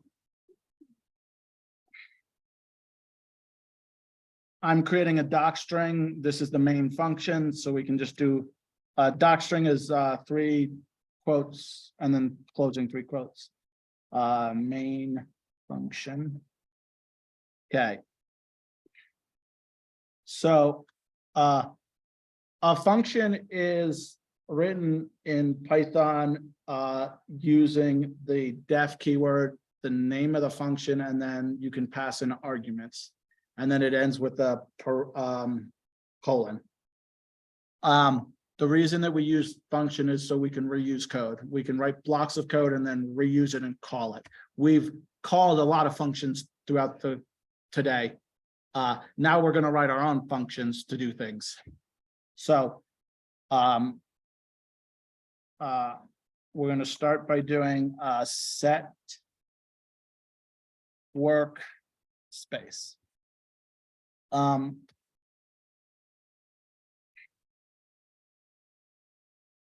arcpy.env.workspace. Okay, now we're going to set R, and then it's going to be equal. Wait, arcpy environment. What? No, arcpy.environment workspace. That works.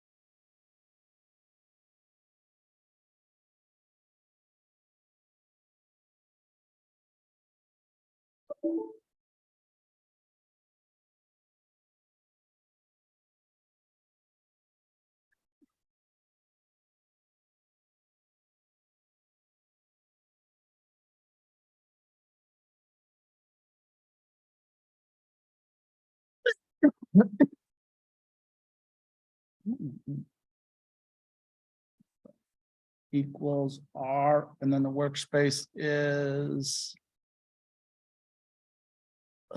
cancel. Okay. Who can tell me what happens if I run this code?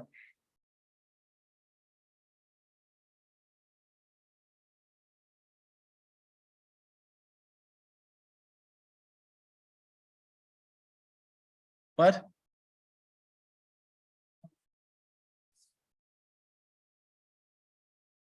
This environment actually wouldn't even be set. Why? So technically, it would run import statements and then nothing else. But why? Yeah, I haven't called the function.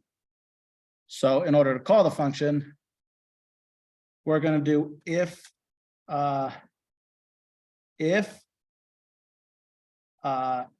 main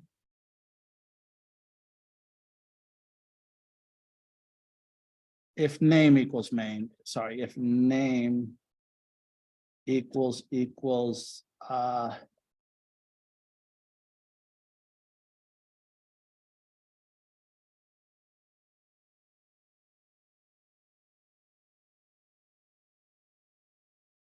does anyone know if name equals main is doing?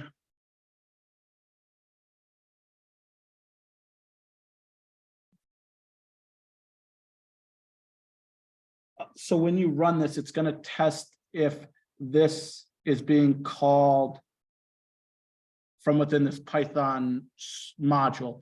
If it is, it will run main.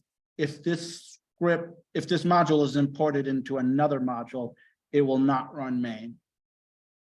So what this allows you to do is safely import this module into other modules and not execute main.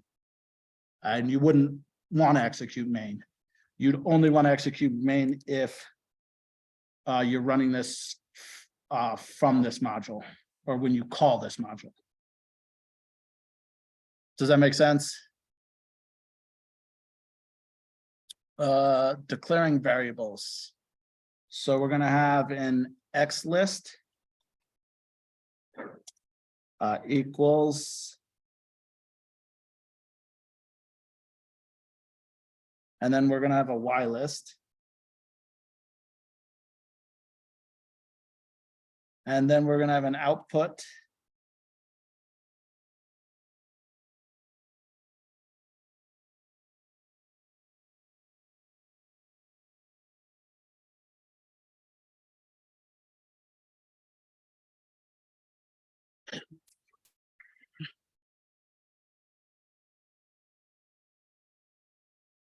This course does not use file geodatabases largely because it's a proprietary file format.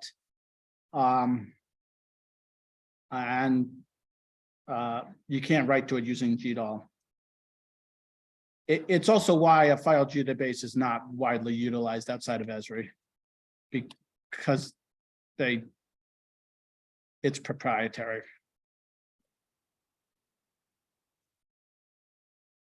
That's also the reason that a shapefile is widely used, because it's interoperable and because they've released the spec for it and made it open source. Whereas a file geodatabase is not. And that will limit the amount of people that will use file geodatabases. So you could argue that Esri shot themselves in the foot when they did not make that open source.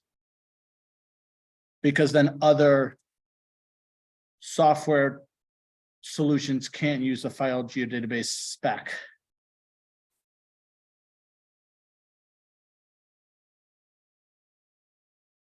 But I digress. I'm not the Postgres, PostGIS. A geo package. A geo package is a SQLite database that is open source. That's also why I would argue we will see geo packages become widely more utilized in a file geodatabase and moving forward.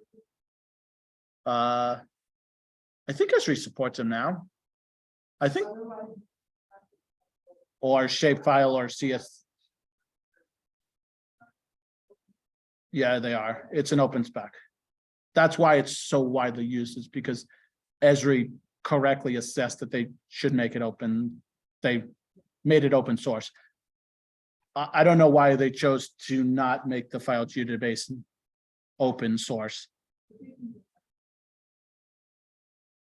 I mean, they would have to release the source code and the spec for it. I'm not sure if they would go back and do that. It just makes it so that the reason like AutoCAD can't open a file geodatabase is because it's a proprietary file format. So that's why it's not going to be as widely used. That's why actually a bio, what is it, a geo package, SQLite geo package will be used.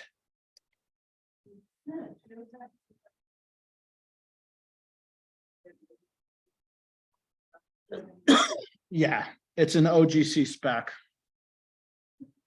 The Open Geosocial Consortium created the spec, largely because Esri basically didn't have, and their file geodatabase was a not open source spec. So the OGC created an open spec because Esri wouldn't. But this spec will be more widely used moving forward than Esri's.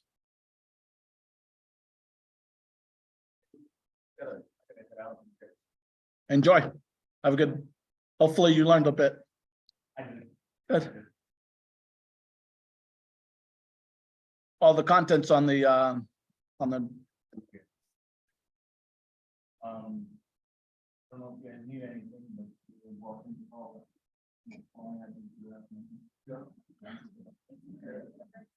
Thank you. Yeah, tomorrow? Sounds good.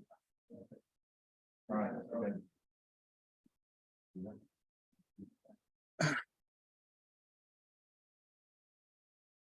All right, so let's keep going.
Who knows what the shape at field does?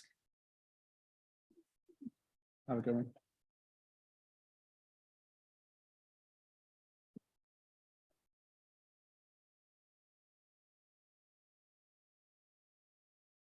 The shape at allows you to get the geometry object.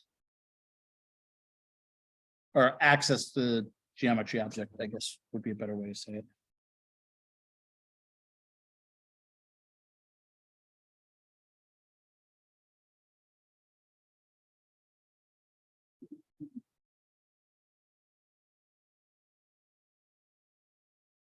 So what we're gonna do is we're gonna loop through the text file with polygon data with coordinates, build polygons and then lines.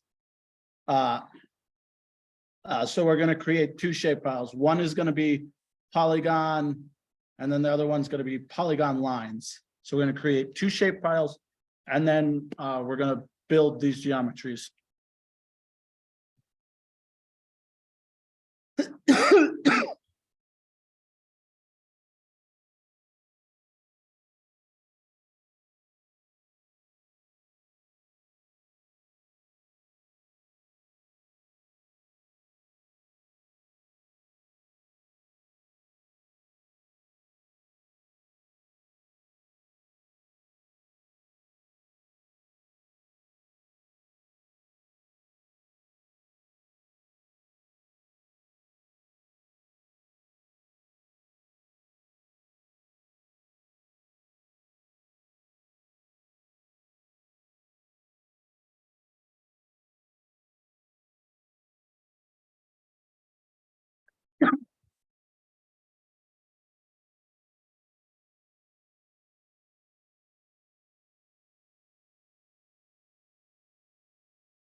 I think 268, I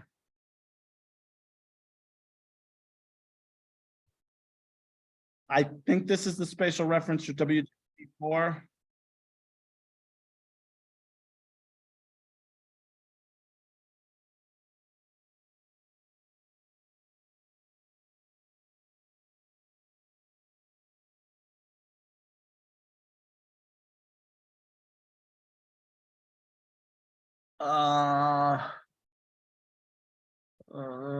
My. It's not. It's NAT 83. Maine East. I think these are malls in Maine. What? The ESPG number 26847. I don't want WGC for it. I just wanted to know what this was in.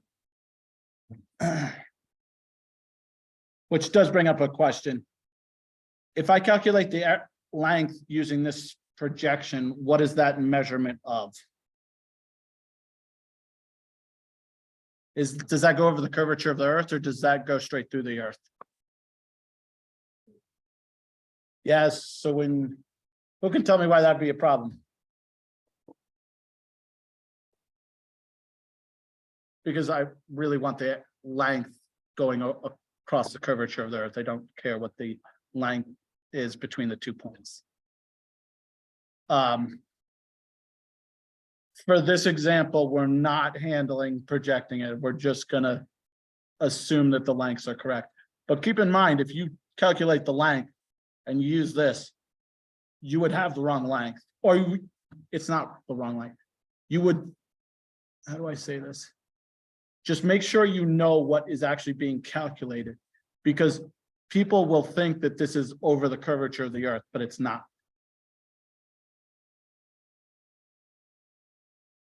Okay, so now we're going to do an if statement to test if the file exists. If it does, then delete it.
So now I'm deleting them if they exist.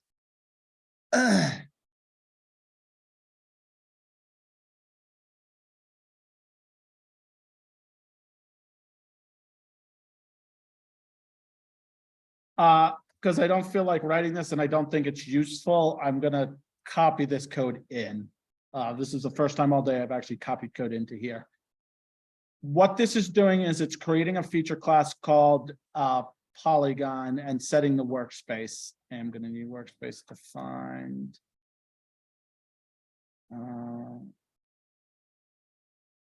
That's not.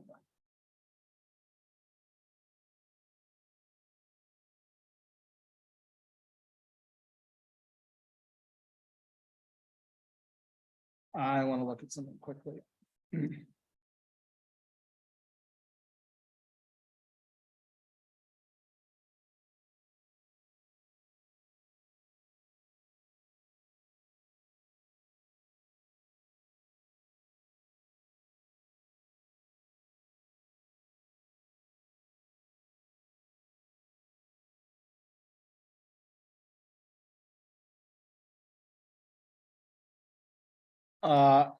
We need to change this to workspace equals. Okay. So I'm defining a workspace. I'm setting the output folder. I'm creating a feature class. And then it's going to be a shapefile. And then these are the fields that I'm adding to this shapefile. This is then I create a polyline shapefile, and then these are the fields I add to that shapefile. So this is going to create two shapefiles and then add fields to those shapefiles with these, with the type of these. Does that make sense? The reason I'm doing this is so that I have an empty shapefile with these fields in it. I'm going to assume that that makes sense. Now we're going to define an insert cursor.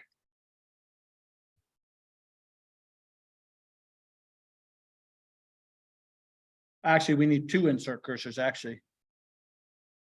Because we're going to create polygons and polylines at the same time when we're reading the text file.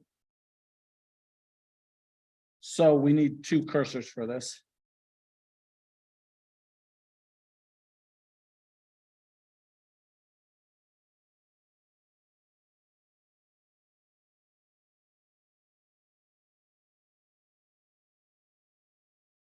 Okay.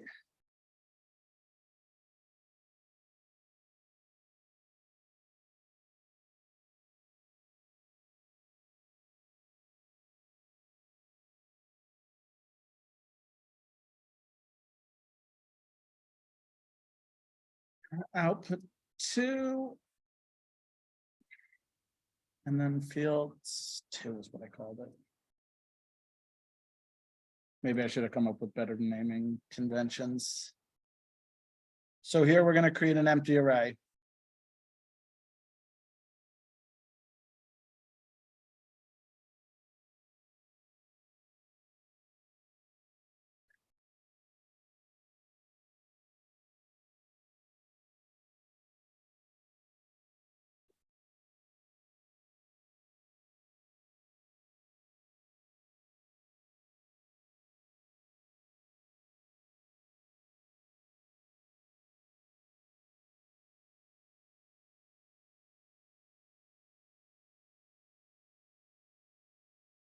So we're just creating an empty array. We haven't used it yet.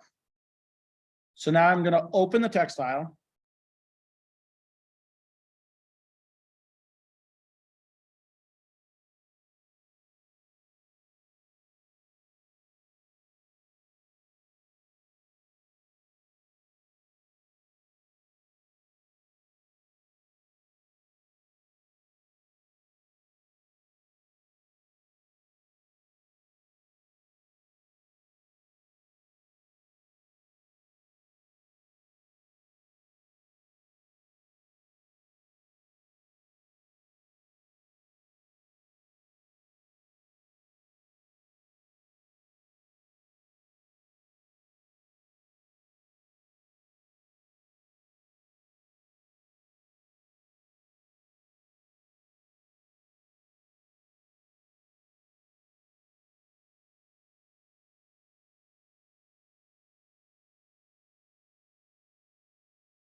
So now I'm gonna use a for loop to read in the lines. So for line in F. Line is not a feature line, it's not a geometry. Line is the line in the text file. So I just want to be clear about that, what line is. So now we're going to split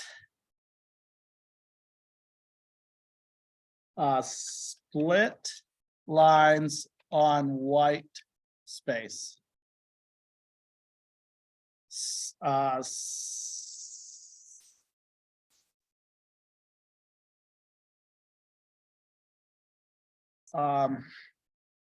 Segmented line equals line dot split. And if you don't pass in a delimiter value inside a split, it splits on white space, which is what we want, because we want to split. Where's the text file? This text file. We want to split this text file on white space. Does that make sense? So I want to split on white space. I want to split on spaces. Okay. Whereas if you added here,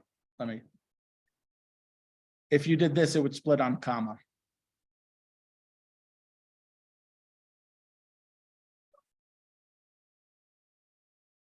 Yeah, if you want to split on white space, there's no delimiter.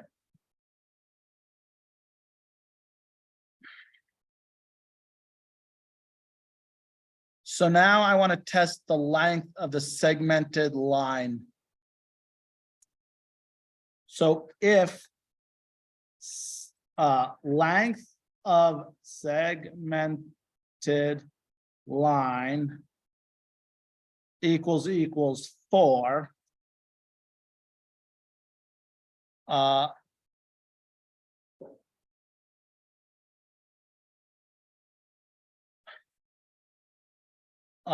poly, I need to set another array.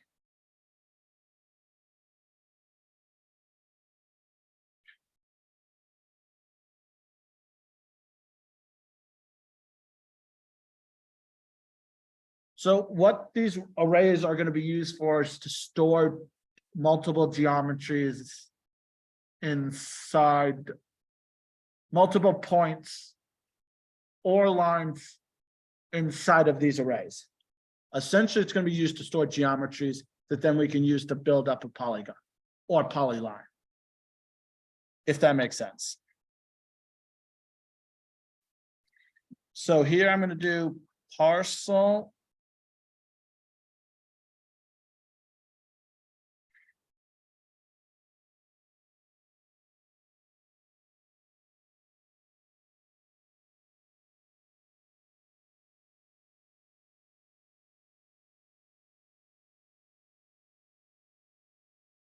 who can tell me why line 56 is actually not exactly correct, or a better way to do it?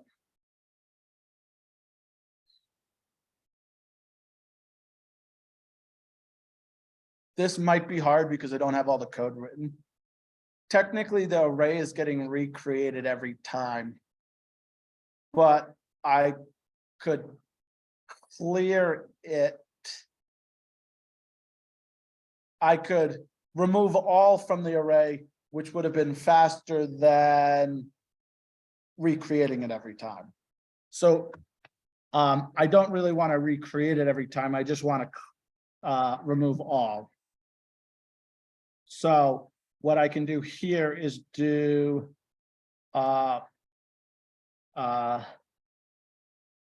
if there's a new polygon, I want to do dot remove all. The remove all removes all the geometries out of the array, but it won't, it's already created. So I'm not recreating the array every time. I'm removing all the geometries from it. Hopefully that makes sense. Does that make sense?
Okay, so if the line segmented value equals 4, we know it's a new polygon.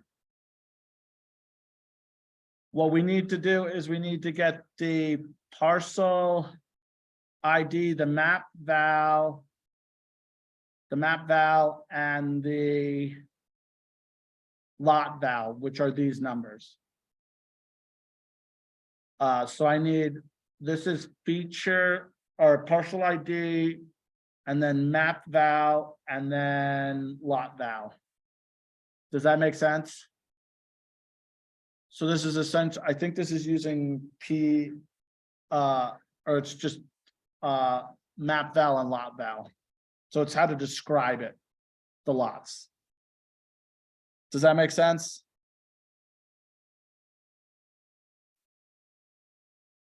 Okay. This is needed to test if there are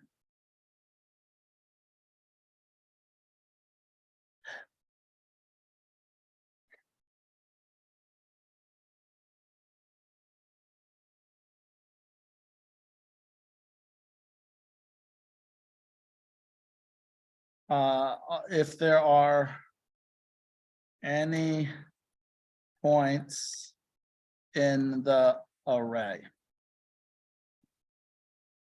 This is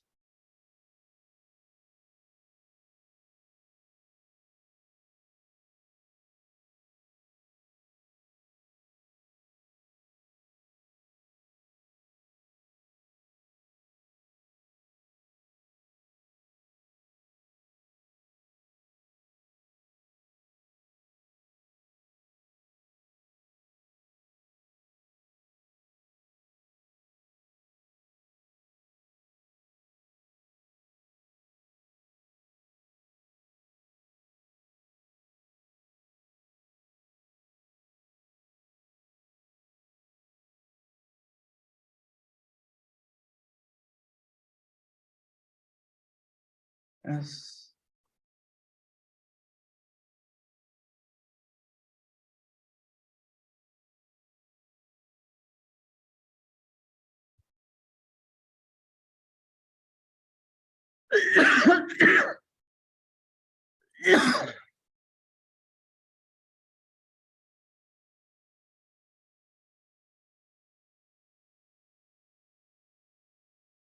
Okay.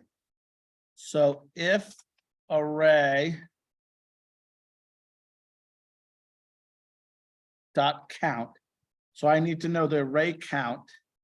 If that is greater than 0, so the first time through this loop for the first feature will be 0, so it's going to come in here. I then need to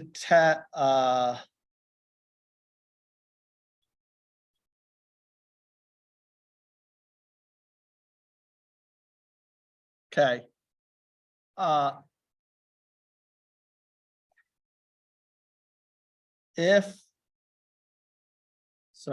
If new polygon, then add polygon. So add polygon. So there's a function that I need to write called add polygon.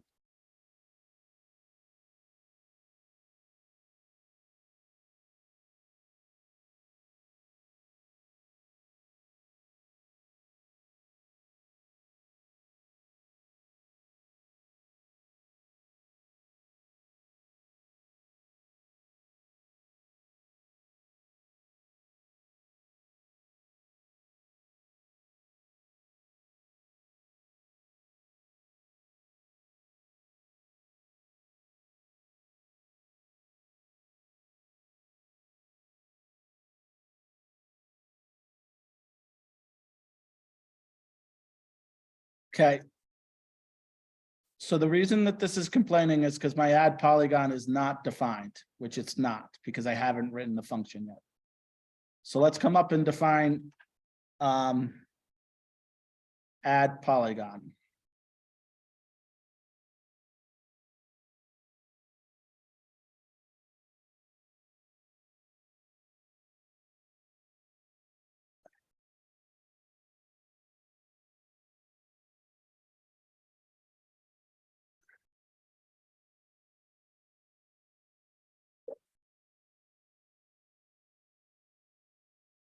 So we're again writing a when to create a doc string, this function will create a polygon.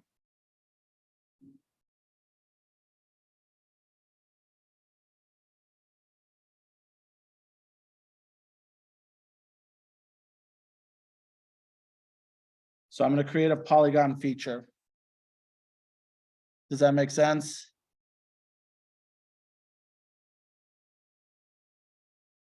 So the first thing I need to do is define area. So I'm going to define a polygon function, also area function. And I'm going to pass it the X list, comma, the Y list, comma, and then the length of X list. I guess I could find out.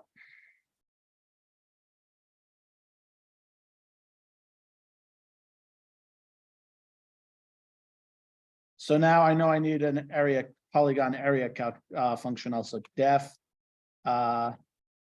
polygon area. Remember how I said we can use the length function in GDAL? Now we're going to write our own function to calculate the area of an irregular polygon with no holes. And I don't think this handles multi-part geometries. This is where understanding what the code's doing and understanding programming is important. Because if I said this will calculate area of all polygons, that's not a true statement. This is only going to calculate area of a polygon if there's, I think, no holes and is not multi-part. Because I'm not looping through the geometry to do it. So if we make those caveats, we'll make sure we're on the same page. So I'm going to pass in these arguments, or their parameters. Here they're parameters, here they're arguments. Okay, so we now need to look at the area calculation. So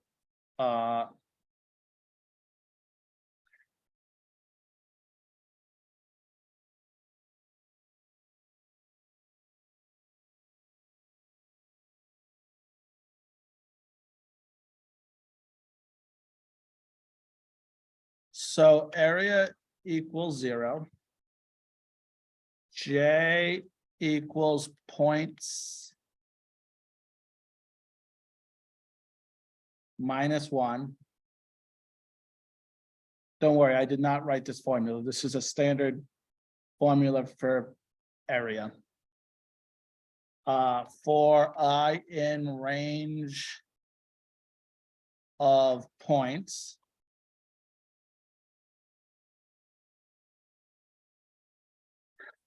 area plus equals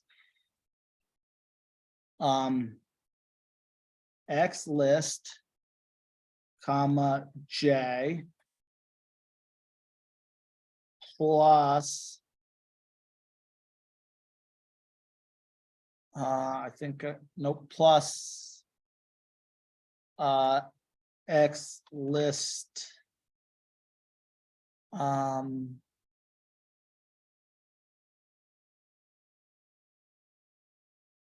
so I'm using a for loop to iterate through the list, and I need the, what is that?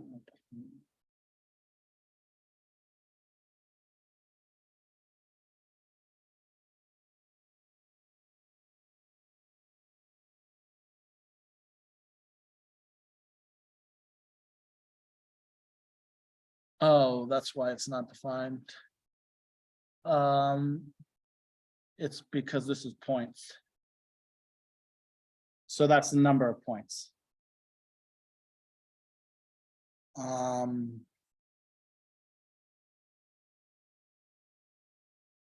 There's a better way to do this, I think. We'll do that. That's fine.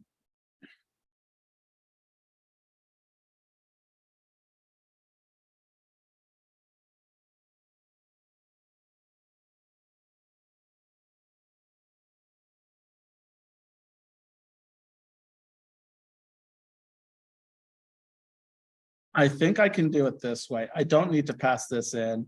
I just need X list and Y list, and then points I'll define here. So points equals length of X list minus 1. That's a better way to do this. That way I don't need to pass in, because I don't need to pass it in twice. I just need to pass it in once. Does that make sense why I took it out of the parameters? You can change J now and then next line. Yes, I will. Because J is going to be points. Yes, you would have to do that. But I believe that should still work. I'm not changing the logic, if that makes sense. So then we're going to times that by Y list of point.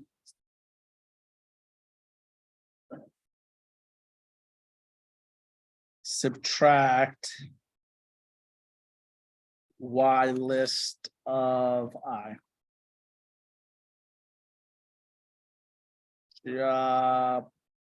Points equals I.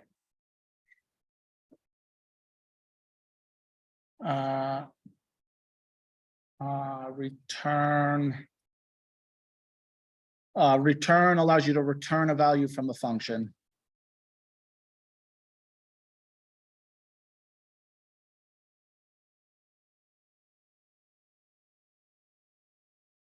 Okay. So there's my polygon function. Does that make sense? This is just a function to derive the area. Having said that, we're using a geographic coordinate system, so keep that in mind. The area would not actually be correct. You would want to project this and then have the area be correct, but this is not handling that. And it's also not handling multi-part or holes.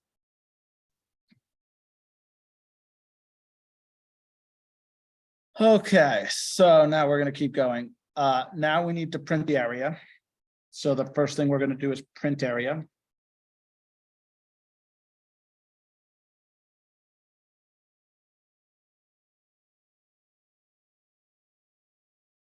So now we're going to define a polygon.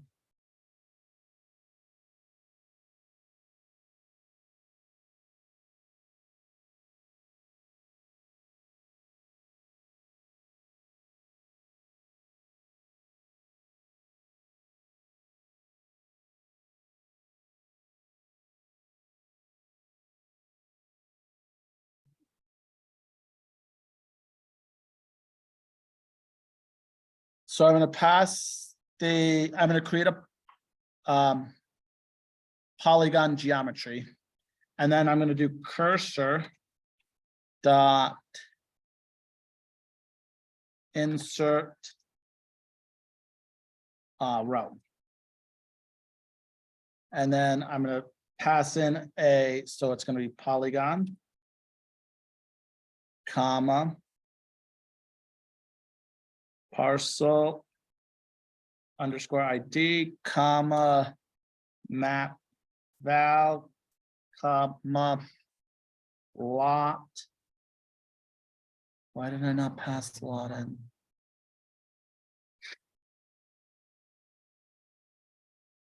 Let's double check that.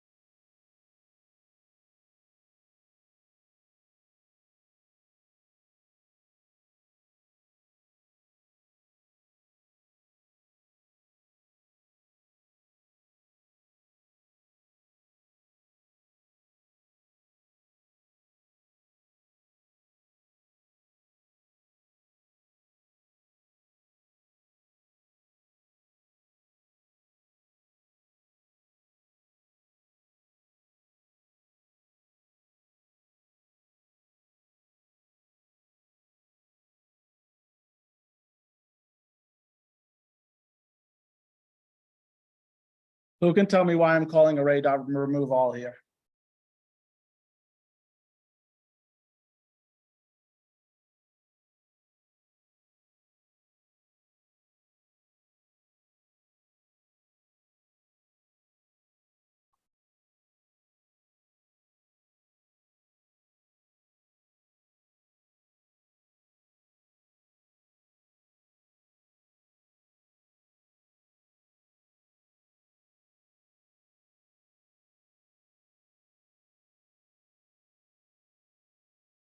So the reason I'm calling remove or all is because after I write the geometry, after I write the polygon, so there's going to be a list of points in here.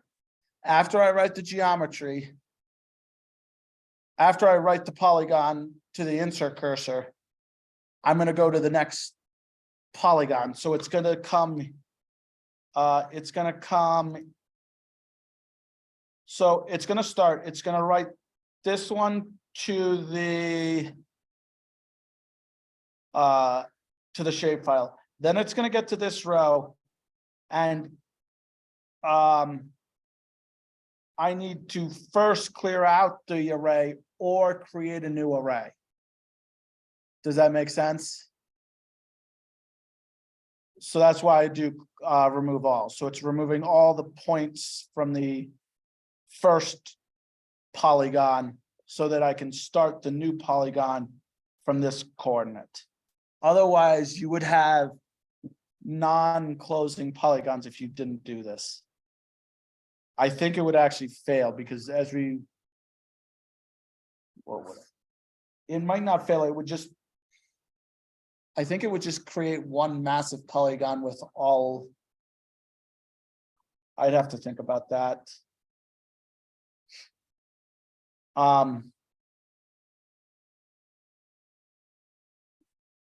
Yeah, it wouldn't handle it correctly. It wouldn't build each geometry, it wouldn't build each polygon correctly. That's why you need to remove all. Conversely, you could set the array, you could redefine the array, but that isn't as efficient. Okay, so now we're going to keep scrolling down and keep looking. So let's look here. Add polygon. Okay. I think that will add the polygon. Else. So it's either going to have a length of 4, or else it's going to be a coordinate. So we're going to find an easting.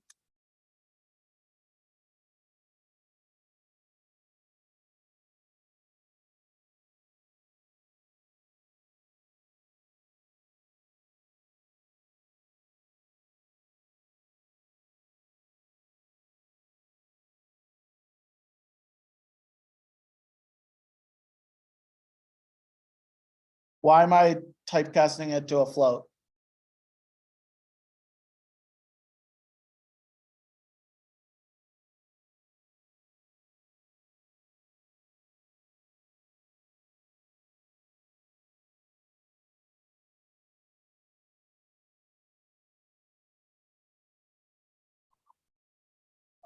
Line split typecast everything to a string. So I need to typecast this to an actual numeric value.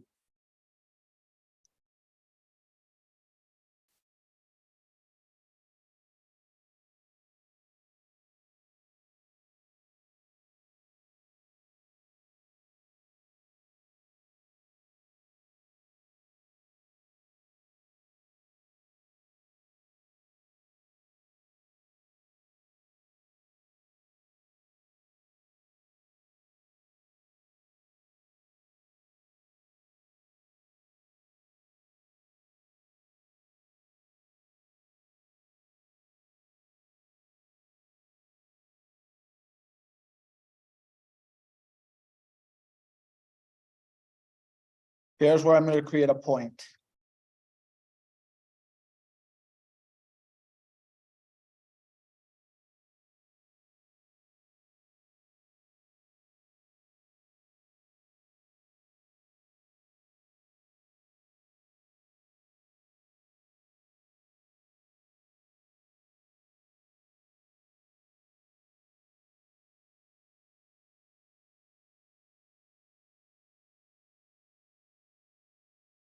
So I'm adding the point geometry to this array. Does that make sense?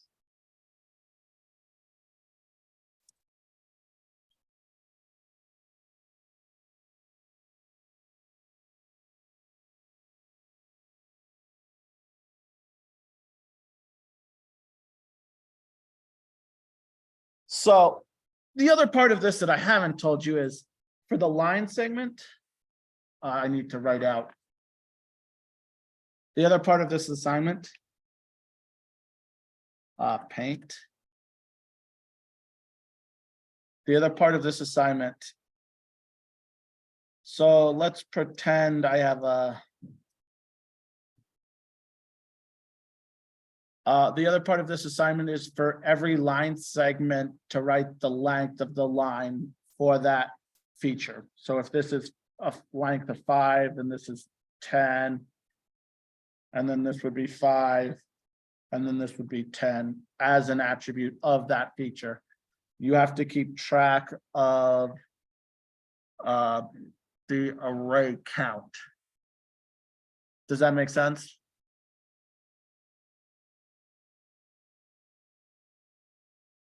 So the next part we need to do is, so now I need to test.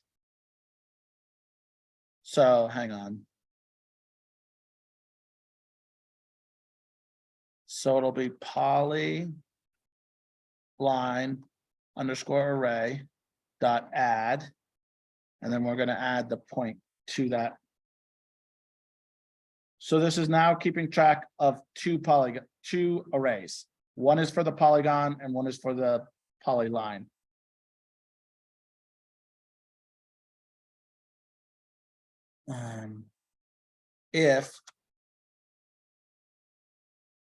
So for every line segment that has 2 coordinates, I need to write the line to it. So the goal is to write 4 lines for this polygon in the line segment table. So I have I'm writing a polygon to the polygon feature. I'm also, while I'm doing that, writing a polyline feature also.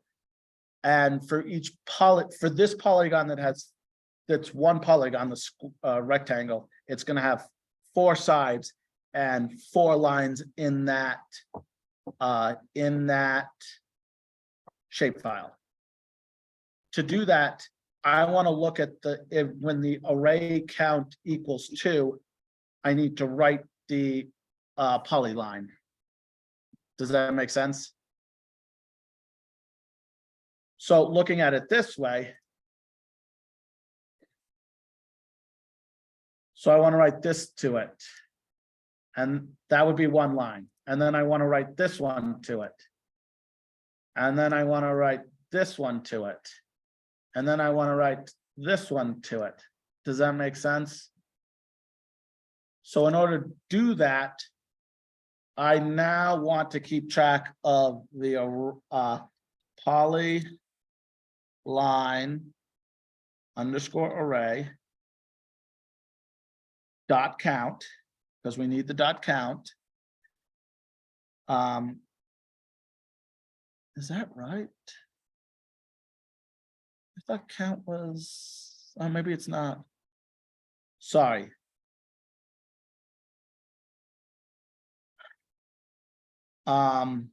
Equals 2. I now want to write a add polyline.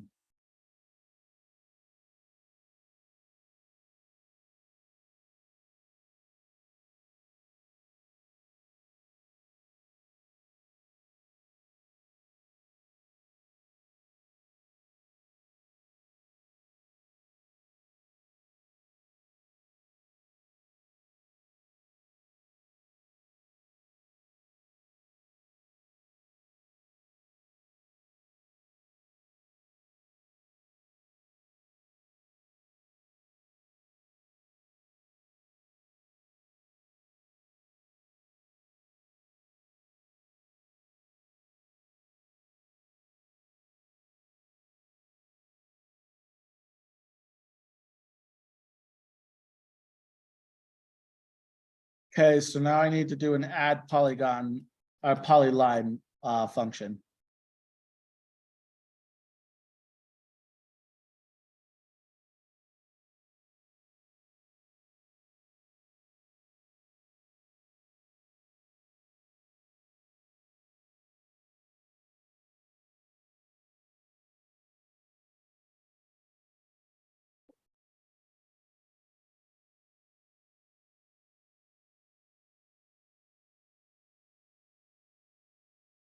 Why is that doing an error?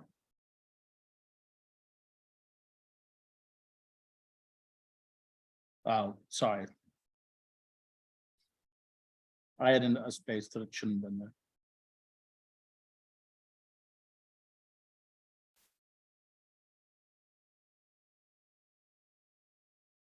Okay, so now I'm creating a feature that now I'm gonna write.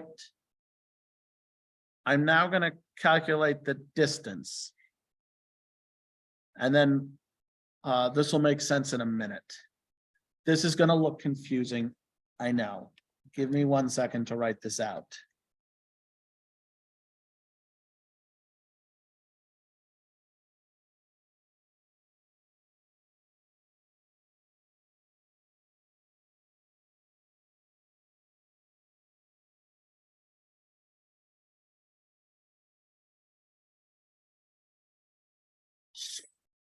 So what this is doing is, and we can look at the code of ArcPy.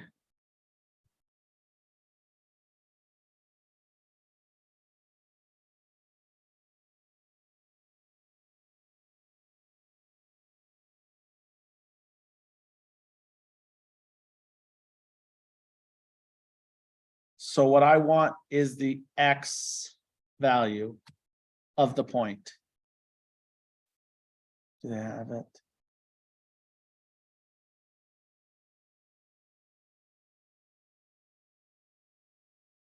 So they're doing, it's just dot X and dot Y of the point feature. So that's how they're doing it. So that's why it's capital X and this will be capital Y. So this should be.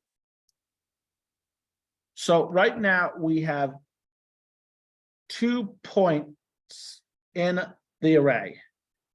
I want to get the XY for the first point and then the XY for the second point. I know it's, this should just be array. There's no reason to pass in.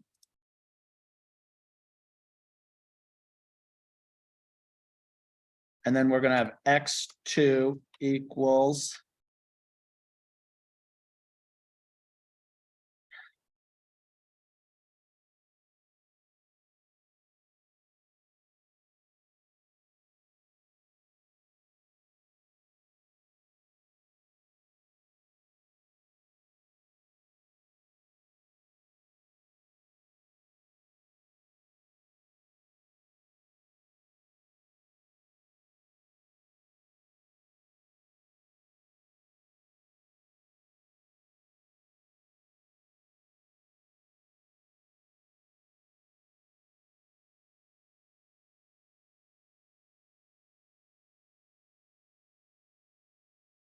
Does that make sense?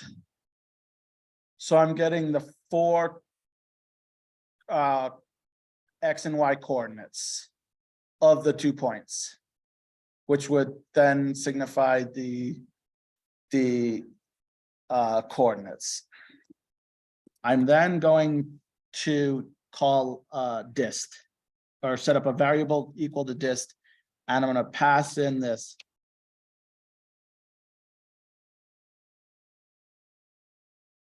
polyline length.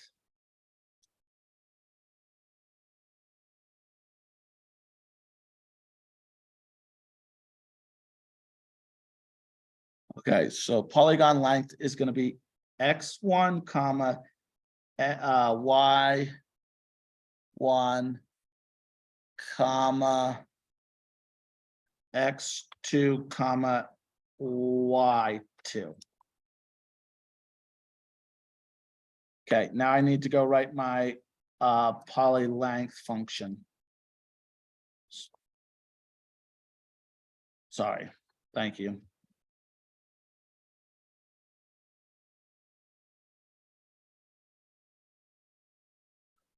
Um,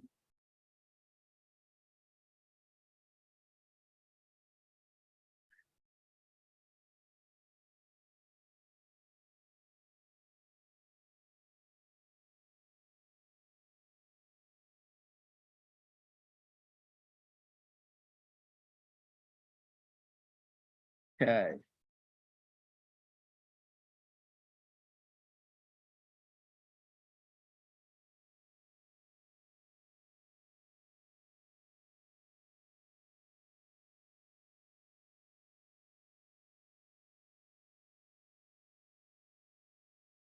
Okay.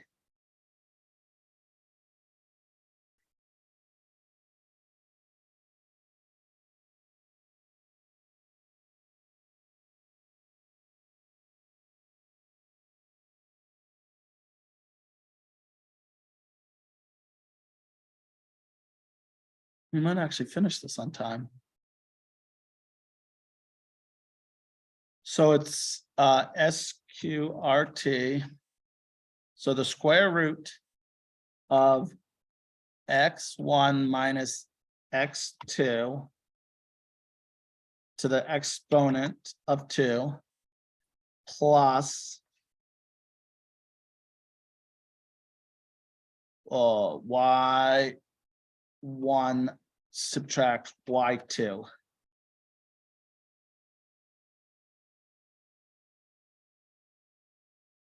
To the exponent of 2, I believe. Yep. Return distance.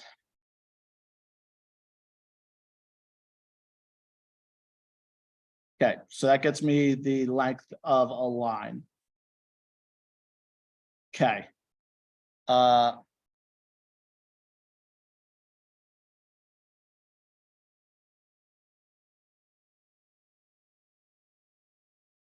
Okay, now we're gonna go back up to the.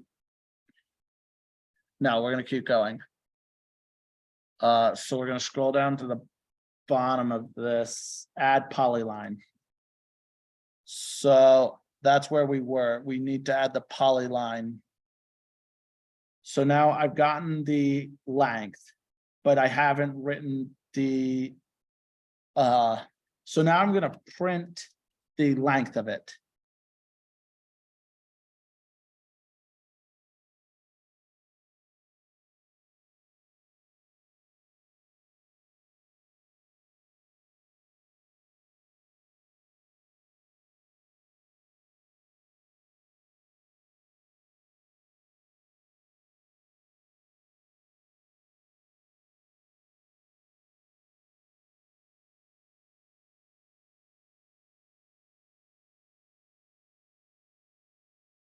So now I'm actually writing, I'm going to create a geometry polyline.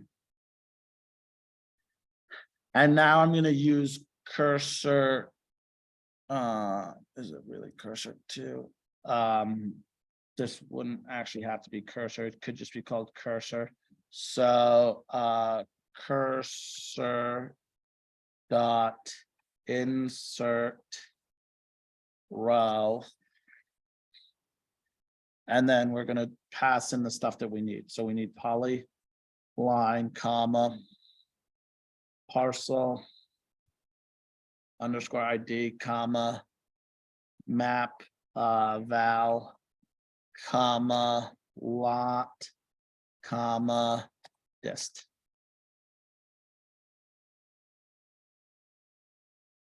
Okay, array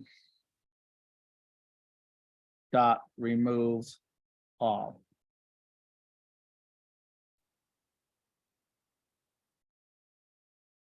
Okay, does that look good?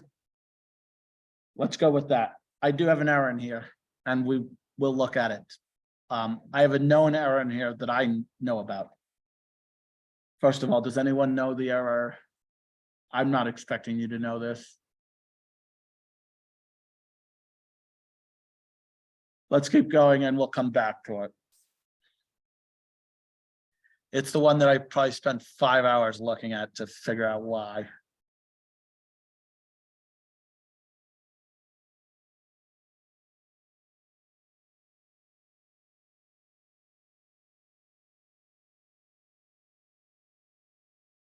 So I've done that.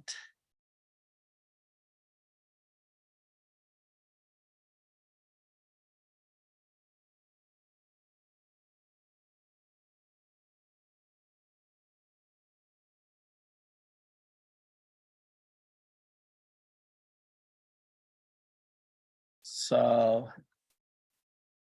now,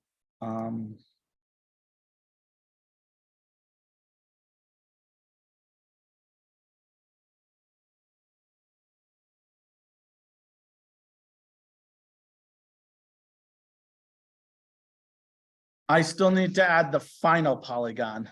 So this is going to add the polygon when we get to a new polygon. But now I need to add the last polygon at the end of this text file. Does that make sense?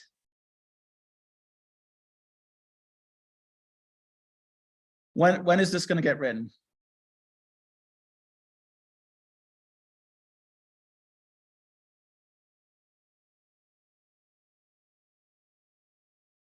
This polygon's going to get written when I get to this line. Right? Do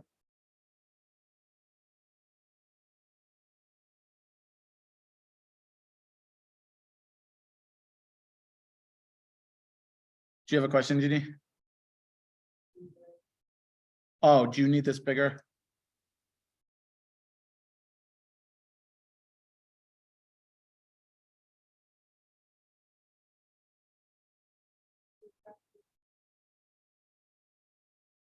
This is this is parcel this is parcel ID, this is map, and then lot. And so when does this polygon get written?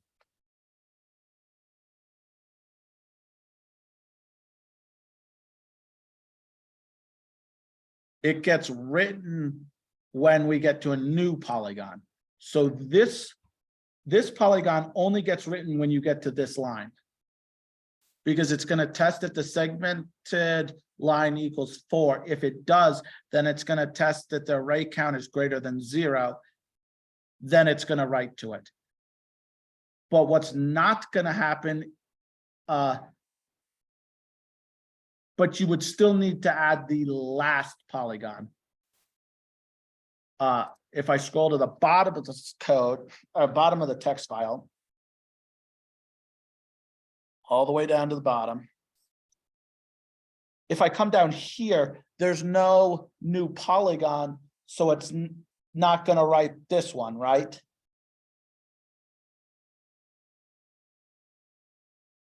So now I need to specify that I want to write the last polygon.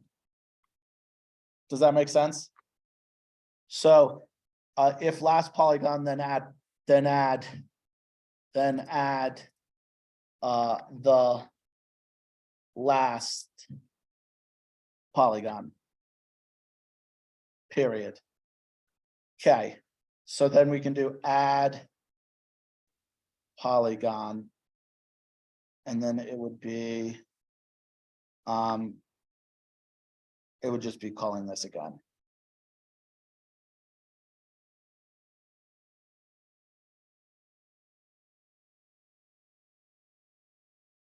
One more question. Does everyone see why I wrote this function?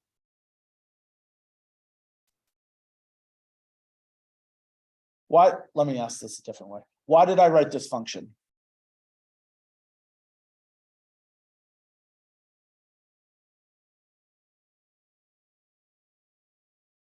What?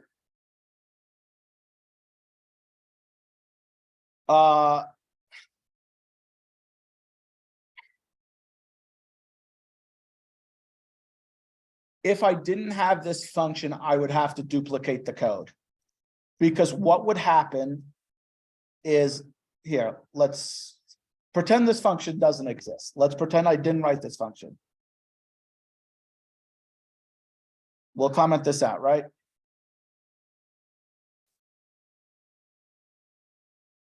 So then I added this logic in here, right? We agree that's semantically the same logic, right? I would have to duplicate that code here as well to get to write the last one. And so the reason that I wrote this function is so that I can write a method once and then call it multiple times. Because otherwise you would have a lot of duplicated code, which is what we just did.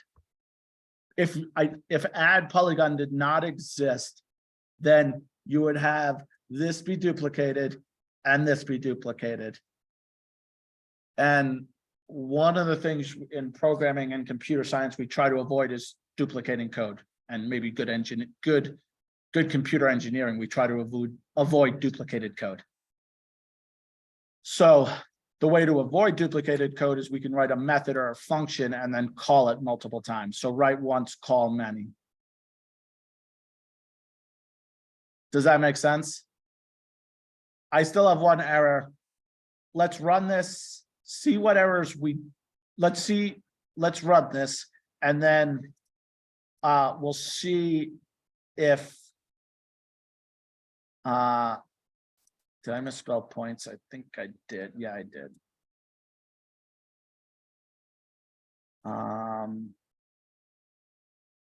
I'm gonna stop it because I misspelled point. It's not gonna run.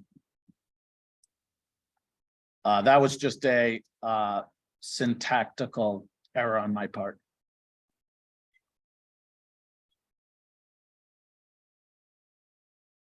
Hopefully this runs.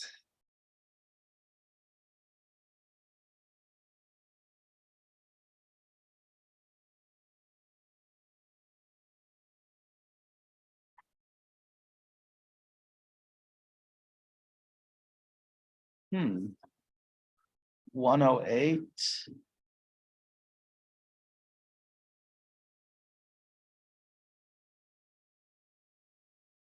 Why is 108 doing an error?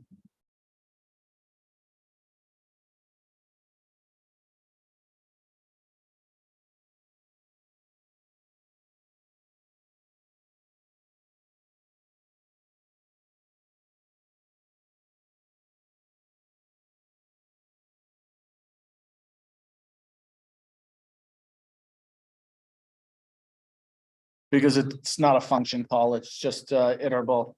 It's just a value. So I think this is right. Sorry.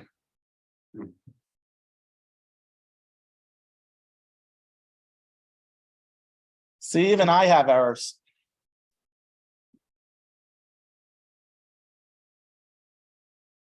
All right, now let's look at the outputs. I want to remove group.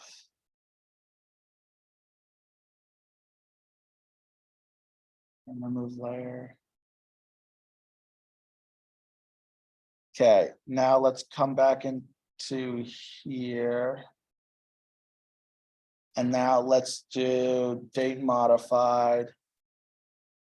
And now let's look at polygon first and then shapefile.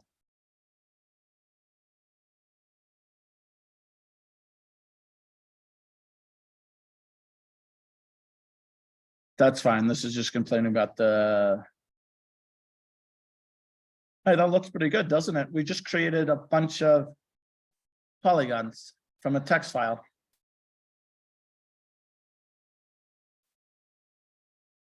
Does that look reasonable? And now we can go to attribute table.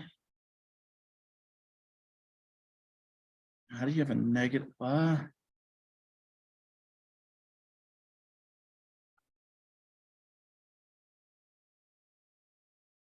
I wasn't expecting that. Maybe you do need.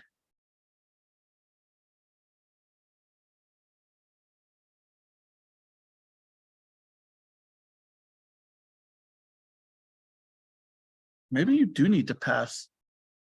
Do you need to pass in X chords?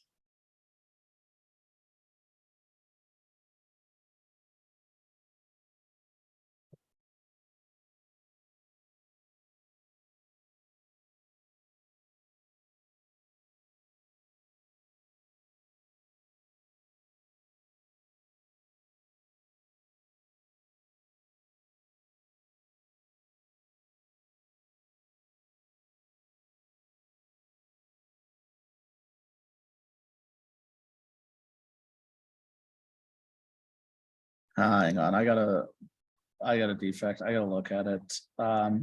In area.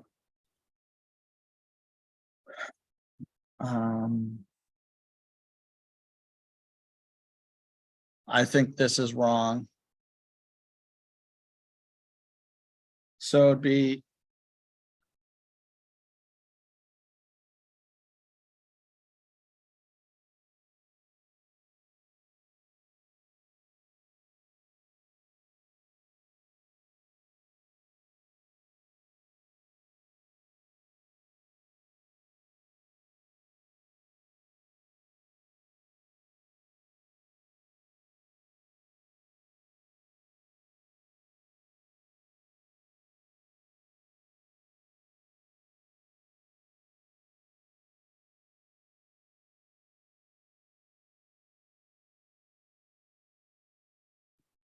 Um,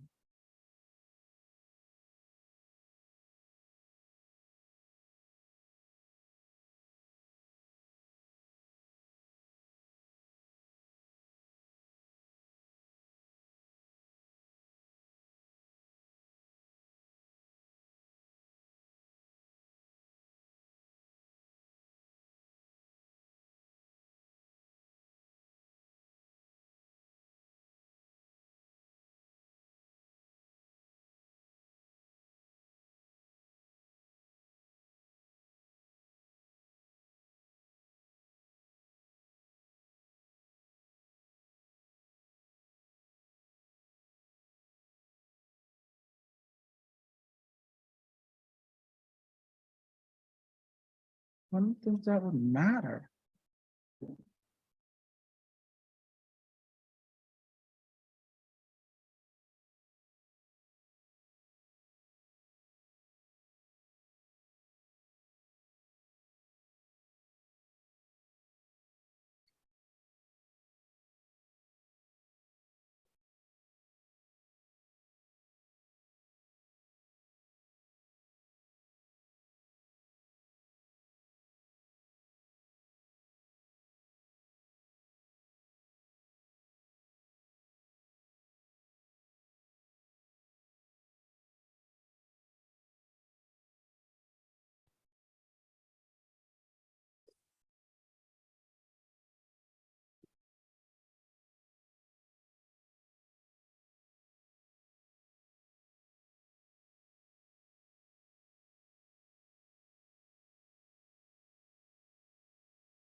I'm opening QGIS now. It's just taking a little time.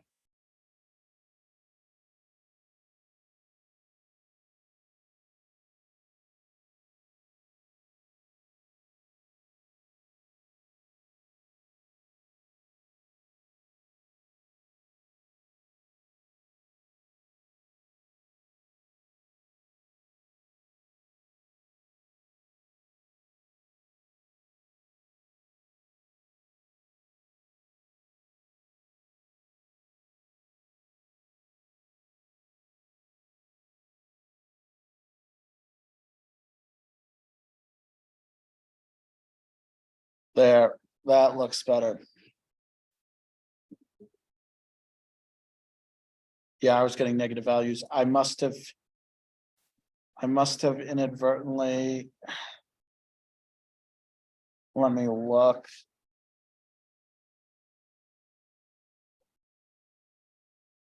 I removed points from here. Because it would just be length.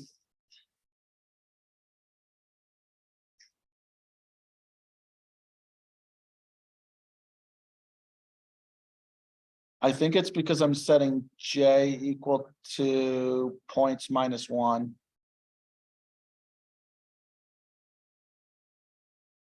So that might be why you need it. Okay. So let's delete this one, delete.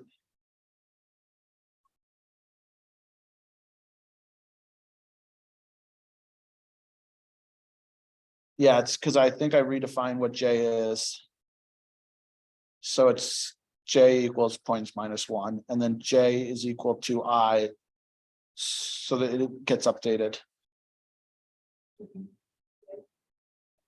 What? Yeah, because the one I had was this that didn't work.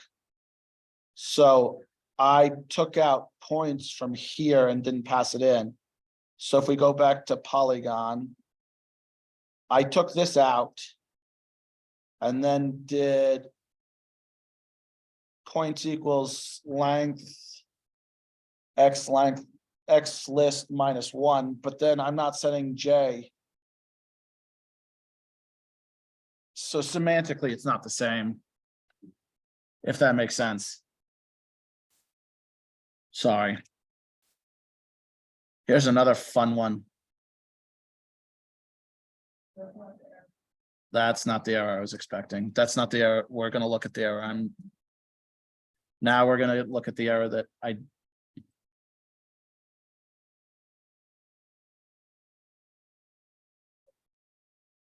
What? This is polylines.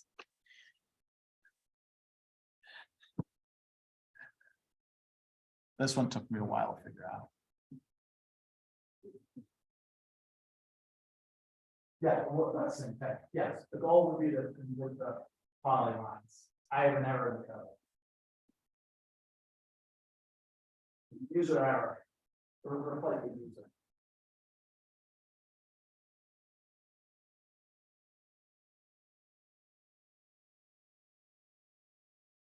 The reason that this error took me so long to figure out is because when you look at this,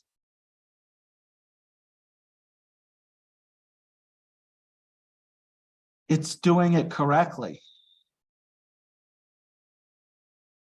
The problem was that you don't want to remove all the geometries from the array. Remember how I said this morning that array dot, or what is it? Array remove all. So if we look here, remove all works for polygon, but not for line, because I don't want to remove all. I just want, so here, let me show you. This is the level of logic that you have to think through. Let's go up to the top one and look at this. So I want to test if the array length equals 2. If it does, then I want to write the, then I want to write the line, sorry, then I want to take the array, I want to take the geometries and write it to a line. And then what it says is remove all geometries from this array. But I only want to remove this one from the array. So here, this is what it's doing. So it's going to come in and do the first one and write this. Then remove all is going to remove all of those and then go to this one and write this line. But I haven't written, I don't want to remove all. I only want to remove the first element out of the array. No, that's what, so instead of remove all, it's remove, and then you have to specify the index position in the array that you want to remove. So I want to remove the 0 element out of the array every time I write a line to it. Where were you at 3 a.m. when I was working at this?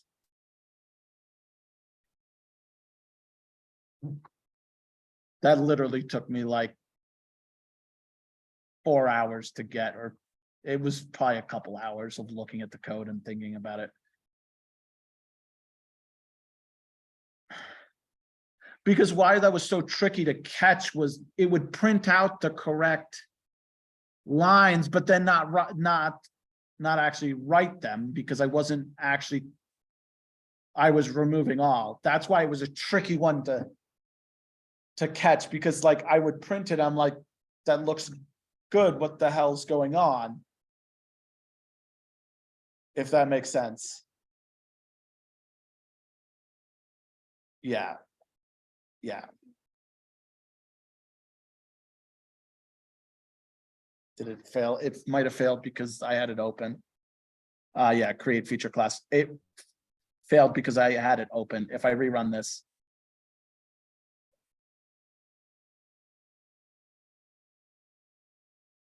I should have gone to your office hours. What? I mean, I did. It just took me a while to get it. So now if we look at it. Now if we look at it.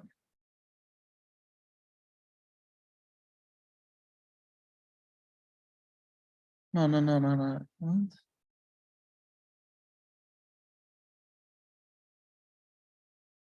Does that look good?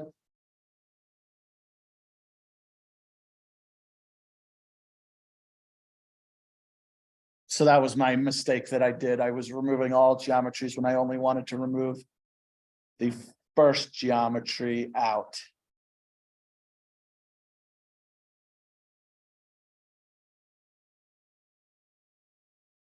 Do you want to call it here, or do you want me to show you one more GDAL example? I'm not going to write any code. I can show you how to do a similar thing using GDAL if you want. Or we can call it done. I leave that up to all of you. Are you guys done? You guys tired? Or you want to see one more example? I'm not going to write the code. I'll show you the code I have written. What? We're here. Do this. All right. Right.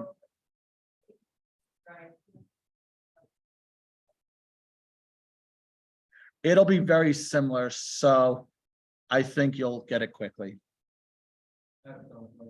Shoot, there's no dumb questions. Just, yeah, part of my experience with how you know, just to do a function for a line, polygon, and Sorry, say that again. why did you just do, how did you know just to do a function for a polygon, polyline, and no points? What picked you up that? That's not a dumb question. It's actually an outstanding question. And I'll answer it 2 ways. Well, I won't answer it 2 ways. I will answer it this way. I wrote the code originally and then refactored it once I saw what I was doing, and then realized that I had duplicate code, and then was like, well, I probably should pull this out into a function. And to be fair, the 2 source code examples for GDAL, write GDAL line, and then write GDAL line, and then write GDAL line function. This is the one I wrote first. So I wrote this first, and then if we scroll down and look, we're going to see create set field and then create feature. And then if we scroll up here, we're going to see set field and create feature. I've duplicated the code for the for this line and then the final line. So once I saw that, I then went back and updated the code to have a function. So then this one is the example with a function defined. so that I can call this once or call this twice and write it. Does that make sense?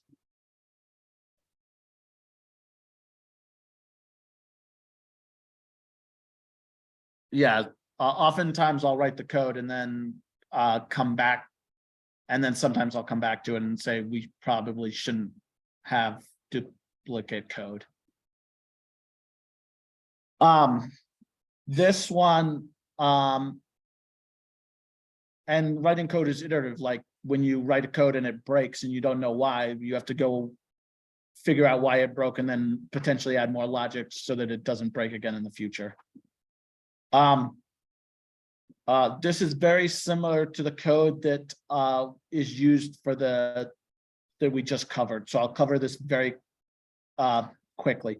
This is using GDAL to create a line of seal data. Yeah, you're welcome. Have a good one. This is seal data. So if we open the CSV,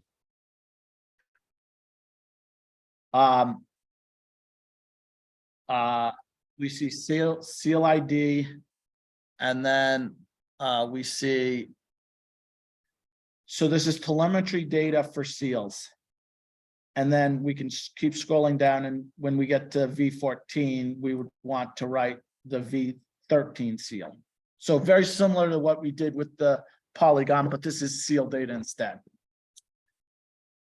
So I now need to keep track of the seal data. So this is my seal CSV. I have a shapefile driver. I create the data source, which is like create feature class. I define a spatial reference. I import, this is WGS84. The reason I did that is I wanted to explain what the distance would be if you use WGS84 and why you got to be real careful. That would be the distance through the earth. And most of the time you want to know the distance going over the curvature of the earth, because I can't go through the earth. So most of the time people want to know the curvature. So you have to know your data, know your data, know your data, know what you're actually doing. This isn't wrong. It's just not calculating the distance that I actually want. It's calculating the straight linear distance. I create a layer that will be stored in. And then I open the seal data, or I open the seal text file as read only because I don't need to edit it. I'm using the CSV reader class or library to read in. Next gets me the next row in the CSV. The reason I needed next is because I need the header. So I need the header rows, right seal data. The header row, I need to treat differently than all the other rows. So that's why I call next. So it's going to come, it's going to grab this data, then go to the next one. And then for all other rows, I want, well, actually, the fields have different data types. So depending on the data type of the field in the CSV, it's either going to be OS string, OFT string in GDAL, or I use a date field. I could have got really creative and done like seal ID as integer float, but this is good enough for now. And then else continue. And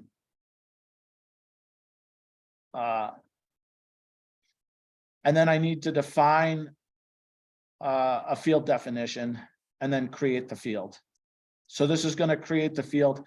What this is going to do is, as we insert cursor, that's doing what this is doing, add field management. But this is creating the field. And then I define a line. And then I set a variable equal to none. This is to store if the sealed value has changed, because I need to keep track of when the seal ID changes. Then I need to write the last seal ID, the last seal. Then I iterate through the rows. I test if the seal is, so I iterate through the CSV. I get the seal value and I test if the seal value does not equal new seal. If it doesn't equal it, and if it doesn't equal it, then create the point. If it does equal it and not line is empty, because I need to test the array count, I need to see that for the first seal, the first time, the seal and new seal aren't going to match. So it's going to enter here. You know how I did array count equals 0 or greater than 0? This is doing the similar thing, and I need to test if the array count is greater than or is not empty. Only then do I want to add the line. So it's doing the same type of logic. Else, or there's no else. Get the point X and Y, and then get the date time value and then add it to the point. Add point and then add line. So add that adds the final line, and then script finished. I had a hard time with the date field in GDAL, and so it didn't like when I just did date, time, or it didn't like when I tried to pass in just the value into the field. It complained. So one of the Stack Overflow answers was to split it and then pass that in. So that's essentially what I did. Because if you come here, set field val, and that's what I did. So there might be a better way to do the date field in GDAL, but that was the way I saw to do it. So that's the way I handled it. But if you see, the takeaway here is that doing something in GDAL and doing something in Esri, like if you understand one well, you can translate your knowledge from one to the other and make it work. It goes back to understanding the logic and then figuring out how to array.count could be used, and array.isEmpty could also be used. So, and then just translating logic from one solution to another. So I told you this one would be faster. Does anyone have questions? I'm sorry to keep you. I know we're 5 minutes over. What? Any questions from people online? Are they even on? Maybe they all left.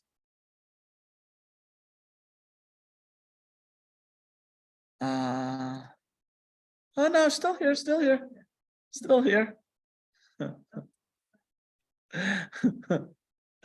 Hopefully you learned a bit and enjoyed the course.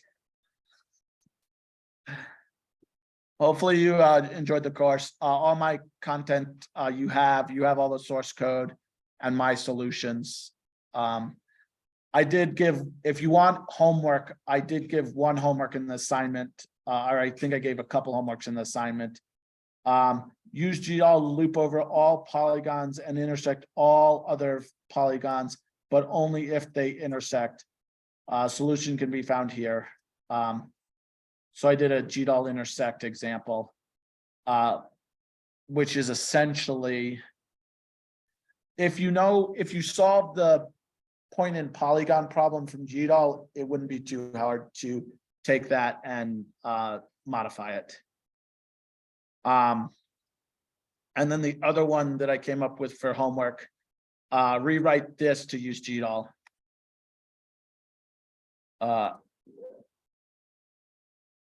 So take the pairwise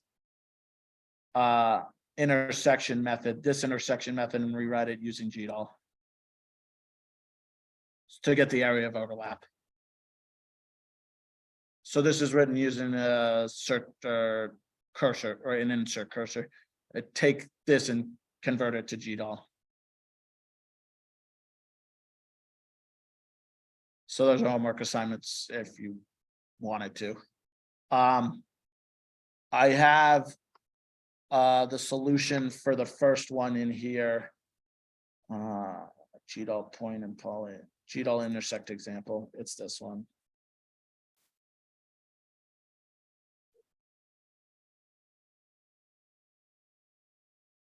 Essentially, I just get the geometry for both and then test if it intersects. And then if it does, I intersect it. And then set the geometry and then write it to a feature. Which is similar to what I think Peter was doing, because he actually did the intersection. If it intersected. So you only do the intersection for ones that intersect. And so if you run this. Is this gonna work? I think I need to Shift P, select Python interpreter. This one, run. I think this is fast because I don't think I did this on very. Yeah, this is fast. This should be blazingly fast. There's only like 5 polygons in each.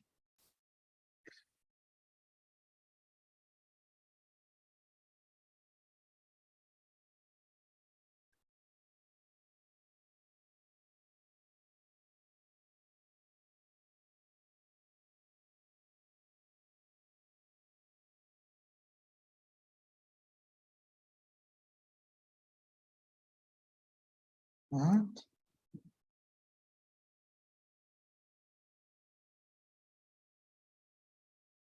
Oh, I know why it failed.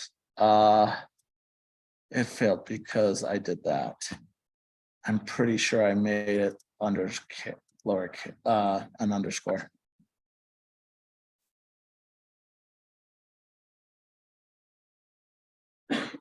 And I'd have to change it here. And I just to pass it wrong.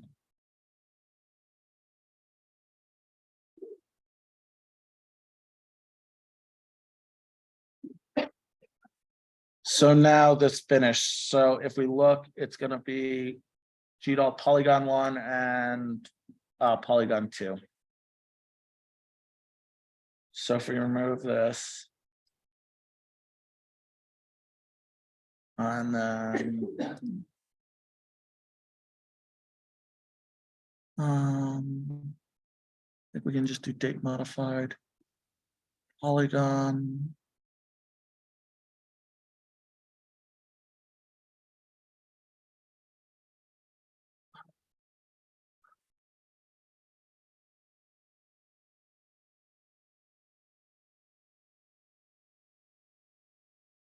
There's polygon 2 and polygon 1 is here. And then the output of that is where is it? What did I call the output of it? Oh, test GeoJSON. Where's test GeoJSON? I'm not writing it to a shapefile. I'm writing it to test GeoJSON. Nice. Yeah.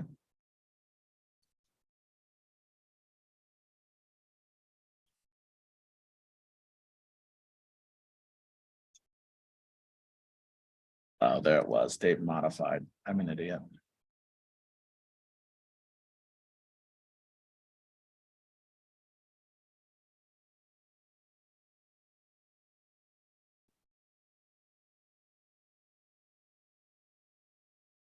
Why is it doing test?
Yeah, so the intention of that was it was supposed to do intersection, just the intersection. I'm not I'd have to look at why it's not returning the results. Thank you so much. Enjoy. I'm gonna log off now. I hope people learned a fair amount. Yeah.